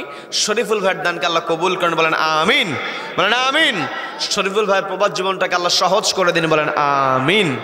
আল্লাহ রাব্বুল আলামিন আমার শরীফুল ভাইয়ের পরিবারটাকে রহমতের চাদরে ঢেকে রাখুন, বলেন আমিন। এমনই করে একটু বলেন, এই যে একটু বলেন। আপনারা যত দ্রুত করবেন আমরা আলোচনা তত দ্রুত শেষ করতে পারবো। আমাদের যত দ্রুত বাড়িতে ফিরতে পারো, ফজর নামাজে উঠতে আমাদের জন্য সম্ভাবনা তত বেশি থাকবে। আজমল সাহেব 5 বস্তা সিমেন্ট, বলেন মারহাবা, একটু জোরে বলেন মারহাবা। আজমল সাহেব 5 বস্তা সিমেন্ট, আল্লাহ তার দানকে কবুল করেন, বলেন আমিন। আয় রোজগার আল্লাহ বরকতে ভরপুর করে দেন, বলেন আমিন। আব্দুল হামিদ ভাই 2 বস্তা সিমেন্ট, বলেন মারহাবা, একটু জোরে বলেন মারহাবা। আব্দুল হামিদ ভাইয়ের দানকে আল্লাহ কবুল করেন, বলেন আমিন। আয় রোজগার আল্লাহ বরকতে ভরপুর করে দেন, বলেন আমিন। আচ্ছা, একটু দ্রুত করেন। আমাদের অনেকেই বাবা মা নাই। বাবা মার কথা মনে পড়ে, যখন মনে হয় চোখের সামনে যখন সন্তান, নিজের সন্তানের দিকে তাকালেই কিছু কিছু খুনসুটি নিজের সন্তানের সঙ্গে হয়ে যায়। সন্তানের সাথে খেলতে খেলতেই বাপ মায়ের কথা মনে পড়ে যায়। আনন্দ করতে করতে হঠাৎ চোখের মধ্যে পানি। এমন দৃশ্য, এমন ঘটনা আছে না নাই? বাবা মাকে নিয়ে কত স্মৃতি। বাবা মার এই যে ধৈর্য, বাবা মা আমার আপনার জন্য যেই স্যাক্রিফাইস করেছেন, এই স্যাক্রিফাইস না করলে পৃথিবীতে আমরা কেউ টিকতে পারতাম না। অনেকের বাবা মা নাই। বাবা মায়ের রুহের মাগফিরাত কামনায় আপনারা দান করতে পারবেন। আপনি দান করবেন, আপনার সন্তানকে দেখায় দিবেন যে আমি আমার বাপ মার জন্য দান করছি। আপনার সন্তান আপনাকে দেখে শিখবে। আপনি থাকবেন, আপনার সন্তানও দান করবে আপনার জন্য। কি কথা বলেন? আচ্ছা, মিজান ভাই তার স্ত্রী অসুস্থ। আচ্ছা শাকিলা, আচ্ছা শাকিলা মিজান ভাইয়ের স্ত্রী না, অসুস্থ, 1000 টাকা দিয়েছেন। আচ্ছা, গ্রামের তিনি জামাই। আচ্ছা, শাকিলা মা তিনি অসুস্থ। আল্লাহ শাকিলা মায়ের সুস্থতা দান করে দিন, বলেন আমিন। 1000 টাকার দানকে আল্লাহ কবুল করে নেন, বলেন আমিন। রব্বুল আলামিন দ্রুত শিফায়ে আজিলা কুল্লিয়া দান করে দিন, বলেন আমিন। একটু বলেন, একটু বলেন। আমরা সময় আর বেশি নেব না, উঠবেন না। আমার আলোচনা শেষ করতে সর্বোচ্চ 3 থেকে 5 মিনিট লাগবে, আর একটা সারাংশ দিতে 2 থেকে 3 মিনিট লাগবে। অল্প সময়, কেউ ওঠার দরকার নেই। একেবারে শেষ সময় আমরা এসেছি, আপনারা তো কাছেই যাবেন। আচ্ছা, নারায়ে তাকবীর, নারায়ে তাকবীর। 2 বস্তা সিমেন্ট। কি নাম ভাই? না আরিফ ভাই 2 বস্তা সিমেন্ট, বলেন মারহাবা, মারহাবা। আরিফ ভাইয়ের দানকে আল্লাহ কবুল করেন, বলেন আমিন, বলেন আমিন। আরিফ ভাইয়ের আয় রোজগার আল্লাহ বরকত ভরপুর করে দেন, বলেন আমিন। এমনই করে একটু বলেন, একটু দ্রুত করেন, আমরা আলোচনা শেষ করতে পারবো। অনেকেই চলে যাচ্ছেন, কারণ ফজর নামাজের দিকে আমাদের খেয়াল করতে হবে। আবার অনেকে বসেছেন অনেক আগে, অনেকক্ষণ, দীর্ঘক্ষণ, প্রায় 4-5 ঘন্টার সময় বসে বসে অনেকে কথা শুনছে, যারা শুরুর থেকে বসে আছেন আমার পূর্বে। আচ্ছা, হেলাল ভাইও কথা বলেছেন, তারপরে শামসুল হুদা মাহমুদি ভাই তিনিও কথা বলেছেন। দীর্ঘ সময় আপনারা বসেছিলেন। আচ্ছা, সভাপতি, হ্যাঁ সাহেল। আচ্ছা, সভাপতি সাহেবের ভাগনা সাহেল কত আছে?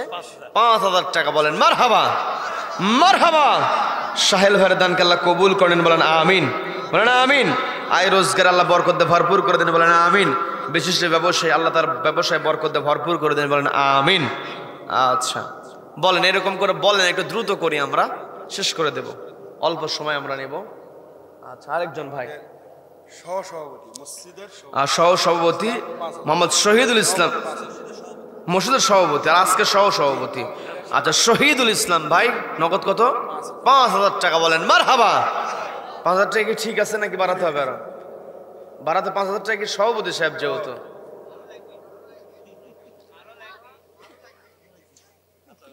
হ্যাঁ, আচ্ছা পরে দিবে। আচ্ছা, শহীদুল ইসলাম ভাই 5000 টাকা, বলেন মারহাবা, মারহাবা। শহীদুল ভাইয়ের দানকে আল্লাহ কবুল করে নেন, বলেন আমিন। আয় রোজগার আল্লাহ বরকত দিয়ে ভরপুর করে দেন, বলেন আমিন। আচ্ছা, আচ্ছা, মহিলা প্যান্ডেল থেকে মা বোনদের মধ্যে থেকে নারায়ে তাকবীর। মা বোনেরা কত? 2050 টাকা, বলেন মারহাবা, মারহাবা।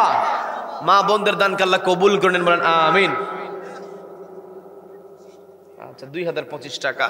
মা বোনদের মনের নেক মাকসুদ গুলোকে আল্লাহ পূর্ণ করে দেন, বলেন আমিন। আজকের মাহফিলে 5000 টাকা। আজকের মাহফিলে সভাপতি আলহাজ মোহাম্মদ আবু জাফর খন্দকার 5000 টাকা, বলেন মারহাবা, বলেন মারহাবা। আচ্ছা, আমাদের সভাপতি সাহেবের দানকে আল্লাহ কবুল করে নেন, বলেন আমিন। আয় রোজগার আল্লাহ বরকত দিয়ে ভরপুর করে দিন, বলেন আমিন। আল্লাহ নেক হাত দারাজ করে দিন, বলেন আমিন। আচ্ছা, এমনই করে অনেকে অসুস্থ আছেন, বাপ মা অসুস্থ আছে, রোগ মুক্তির জন্য আপনারা নিয়ত করতে পারবেন। অনেকের বাবা মা অসুস্থ, অনেকে নিজে অসুস্থ হয়ে আছেন, বিভিন্ন সময় বিভিন্ন ডাক্তারের কাছে যায়, কোনো ফলাফল পাওয়া যায় না। আছে না নাই? এমন আছে না নাই? আছে। কাজে আল্লাহর কাছে আল্লাহর সন্তুষ্টির জন্য কোন কাজটা আল্লাহ পছন্দ করবেন এটা তো আমি আপনি বলতে পারবো না। এই যে অংশীদার যদি আমরা হতে পারি, মসজিদের কাজ একা তো মসজিদ করে দেওয়া সম্ভব হয় না। কয়জন এত টাকা আছে একা মসজিদ করবে? এটা তো হয় না। আছে, কিন্তু সেটা এক্সেপশনাল। আর আমাদের যেমন সামর্থ্য অনুযায়ী মসজিদে যার যেমন আছে, এটাই আল্লাহ দেখবেন। যার যেমন সামর্থ্যকে আল্লাহ রাহেনা, আমার মা রাহেনা অসুস্থ, 500 টাকা দিয়েছে, বলেন মারহাবা। আমার মাকে আল্লাহ সুস্থ করে দেন, বলেন আমিন।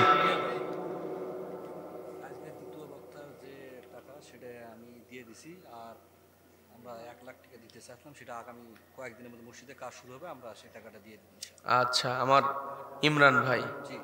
ইমরান ভাই দ্বিতীয় বক্তাকে তিনি তার হাদিয়া দিয়েছেন এবং 1 লাখ টাকা আগামী কাজ শুরু হবে তখন দিয়ে দিবেন, বলেন মারহাবা।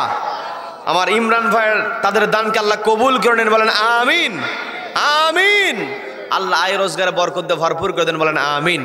দানগুলোকে আল্লাহ নাজাতের ওসিলা হিসেবে কবুল করে নেন, বলেন আমিন। শহীদুল আমার বন্ধু সোহাগ পুলিশ কর্মকর্তা, সে মসজিদে কাজ শুরু হলে 10,000 টাকা 10,000 টাকা দেবে। আচ্ছা, পুলিশ কর্মকর্তা সোহাগ হাসান ভাই 10,000 টাকা, বলেন মারহাবা। আচ্ছা, সোহাগ ভাইয়ের দানকে আল্লাহ কবুল করে নিন, বলেন আমিন। আচ্ছা, শহীদুল ইসলাম মধ্যপাড়া 1 বছর সিমেন্ট, বলেন মারহাবা। আচ্ছা, মুনাফা 2 বছর সিমেন্ট, আমার ভাই মুনাফা 2 বছর সিমেন্ট, বলেন মারহাবা। দানকে আল্লাহ কবুল করেন, বলেন আমিন। আয় রোজগার আল্লাহ বরকত দিয়ে ভরপুর করে দিন, বলেন আমিন। একটু দ্রুত করেন, আমরা একেবারে শেষ প্রান্তে এসেছি।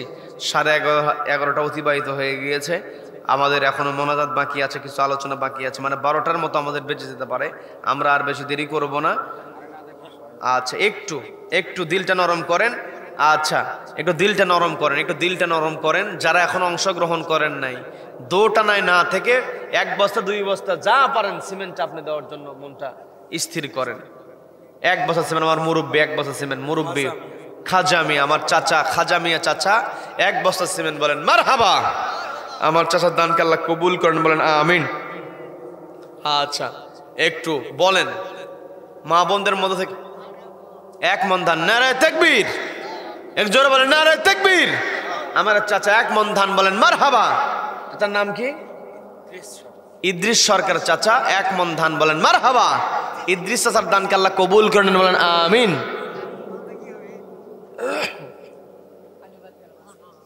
আচ্ছা, আজকের মাহফিলের সহ সভাপতি আচ্ছা ওসিতুল্লাহ সর্দার আলহাজ মোহাম্মদ ওসিতুল্লাহ সর্দার 5,000 টাকা, বলেন মারহাবা। এর জোরে বলেন মারহাবা। দানকে আল্লাহ কবুল করেন, বলেন আমিন। আয় রোজগার আল্লাহ বরকত দিয়ে ভরপুর করে দেন, বলেন আমিন। আল্লাহ নেক হায়াত দারাজ করে দেন, বলেন আমিন। সমস্ত প্রকার বালা মুসিবত থেকে আল্লাহ হেফাজত করুন, বলেন আমিন। যারাই দান করছেন সকলকে আল্লাহ রহমতের চাদরে ঢেকে রাখুন, বলেন আমিন। আচ্ছা, একটু দ্রুত বলেন। আচ্ছা, আমার হেলাল উদ্দিন খোকা ভাই, মাওলানা হেলাল উদ্দিন ভাই 1,000 টাকা, বলেন মারহাবা। দানকে আল্লাহ কবুল করেন, বলেন আমিন। আয় রোজগারে বরকত দিয়ে আল্লাহ ভরপুর করে দেন, বলেন আমিন। আচ্ছা, একটু বলেন, দ্রুত করেন, আমরা শেষ করে দেই। একেবারে শেষের দিকে তো আমরা চলে এসেছি, রাত অনেক হয়েছে। হঠাৎ করে আবার শেষের দিকে আবার শীত পড়লো, মাঝখানে একটু গরম হয়েছিল মোটামুটি। আজকে তো আমি গত রবিবারে চলে গেছিলাম, আজকে আসলাম। কি নাম?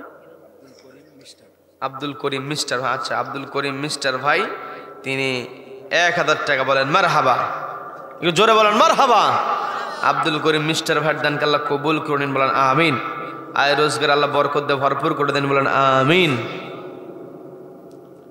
আচ্ছা, বলেন, একটু বলেন। সিমেন্ট, ধান, আমার ইদ্রিস চাচা একা দিল ধান, আর ধান দেওয়ার মানুষ তো আছে এখানে, ঘরে ধান অনেকেরই আছে। আচ্ছা, অনেকের ঘরেই ধান আছে, অনেকের কাছেই টাকা আছে। 1 বছর সিমেন্ট দেওয়ার সামর্থ্য অনেকেরই আছে, অনেকের অনেক সামর্থ্য আছে। আচ্ছা, আমরা শেষ করে দেব অল্প সময়। আচ্ছা, আমার আচ্ছা বলেন কয়দিন দেখেন তো কয় বস্তা সিমেন্ট হলো একটু দেখি তো, একটু বলেন না, একটু বলেন। একেবারে শেষ সময় আমরা চলে এসেছি, আমরা আর দীর্ঘায়িত করব না, একেবারে শেষ প্রান্তে আমরা চলে এসেছি, একটু বলেন। আচ্ছা 500,000 সিমেন্ট যা পারেন, একেবারে শেষ সময় 5 মিনিটের মধ্যে আমরা শেষ করে ফেলবো ইনশাল্লাহ। সম্মানিত দিনী ভাইরা, যে কথা বলতে নিয়েছিলাম, রাফি ইবনে খাদিজ রাদিয়াল্লাহু তাআলা আনহু, রাফি ইবনে খাদিজ রাদিয়াল্লাহু তাআলা আনহু, নবীজি বলছেন, ও রাফি, দুইটা উপায়ে তোমার শরীর থেকে আমি তীর বের করতে পারি। একটা তো অপশন তুমি নিজেই বলেছো, তোমার শরীর থেকে তীর বের করে নিয়ে চিকিৎসা করলে তোমার পরিচয় গাজী হয়ে যাবে। আরেকটা উপায় আমি তোমার জন্য রাখতে পারি, সেটা হলো তোমার শরীরের মধ্যে যেই তীরের ফলাটা প্রবেশ করেছে, এই তীরের ফলা রেখে দিয়ে শুধু কাঠিটাকে আমি আলাদা করে নেব।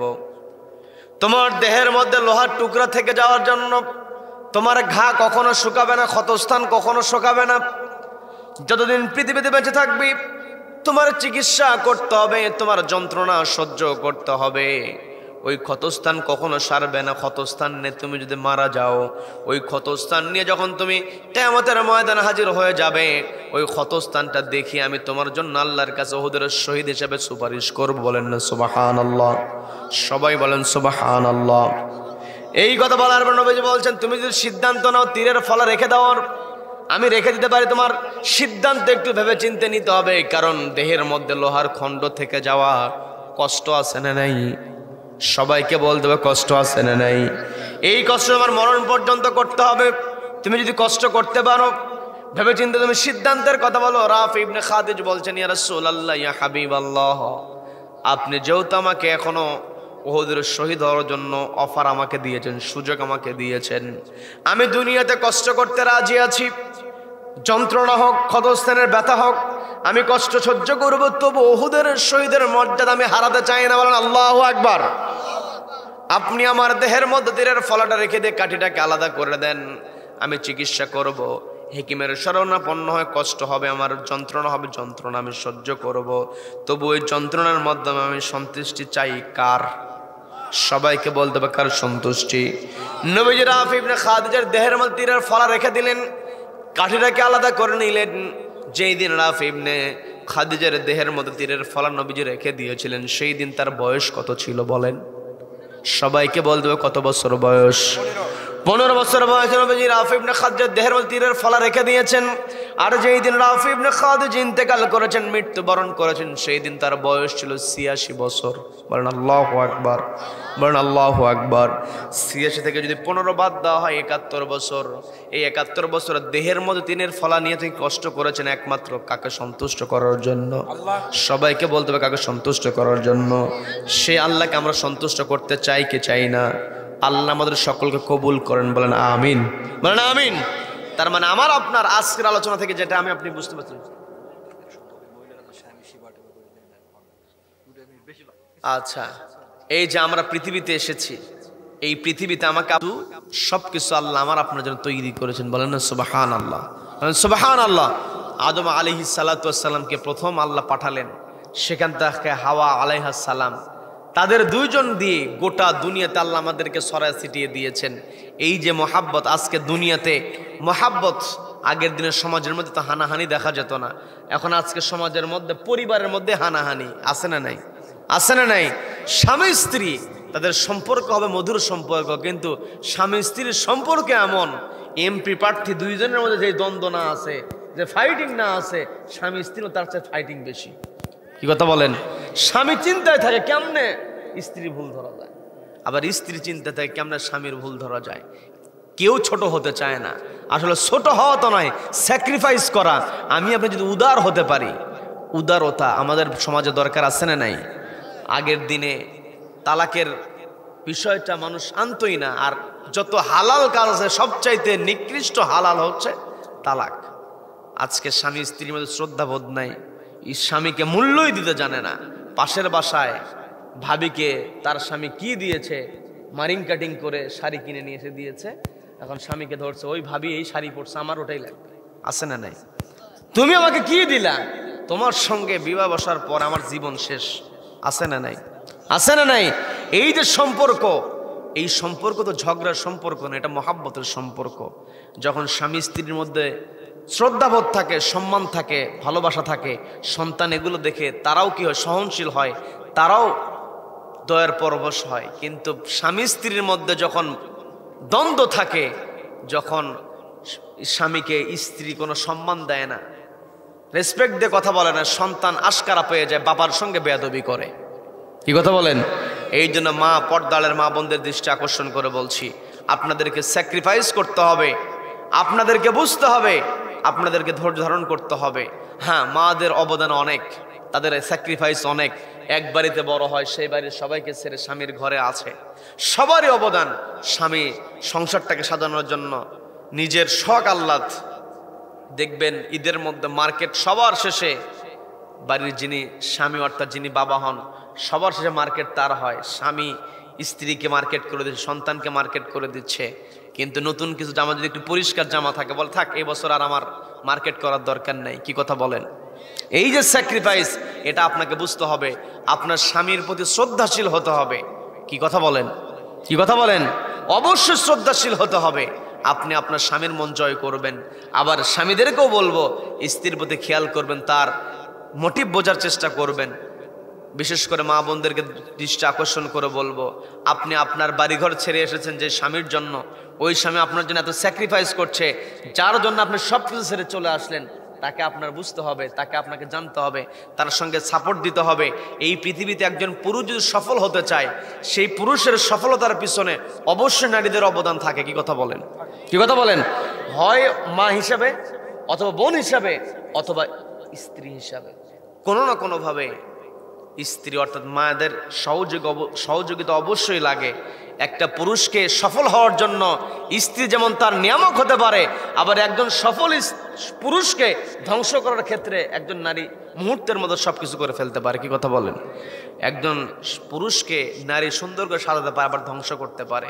কাজে মা বোনদের দৃষ্টি আকর্ষণ করবেন, স্বামীর প্রতি শ্রদ্ধাবোধ আপনার ভিতরে থাকতে হবে, সম্মান থাকতে হবে।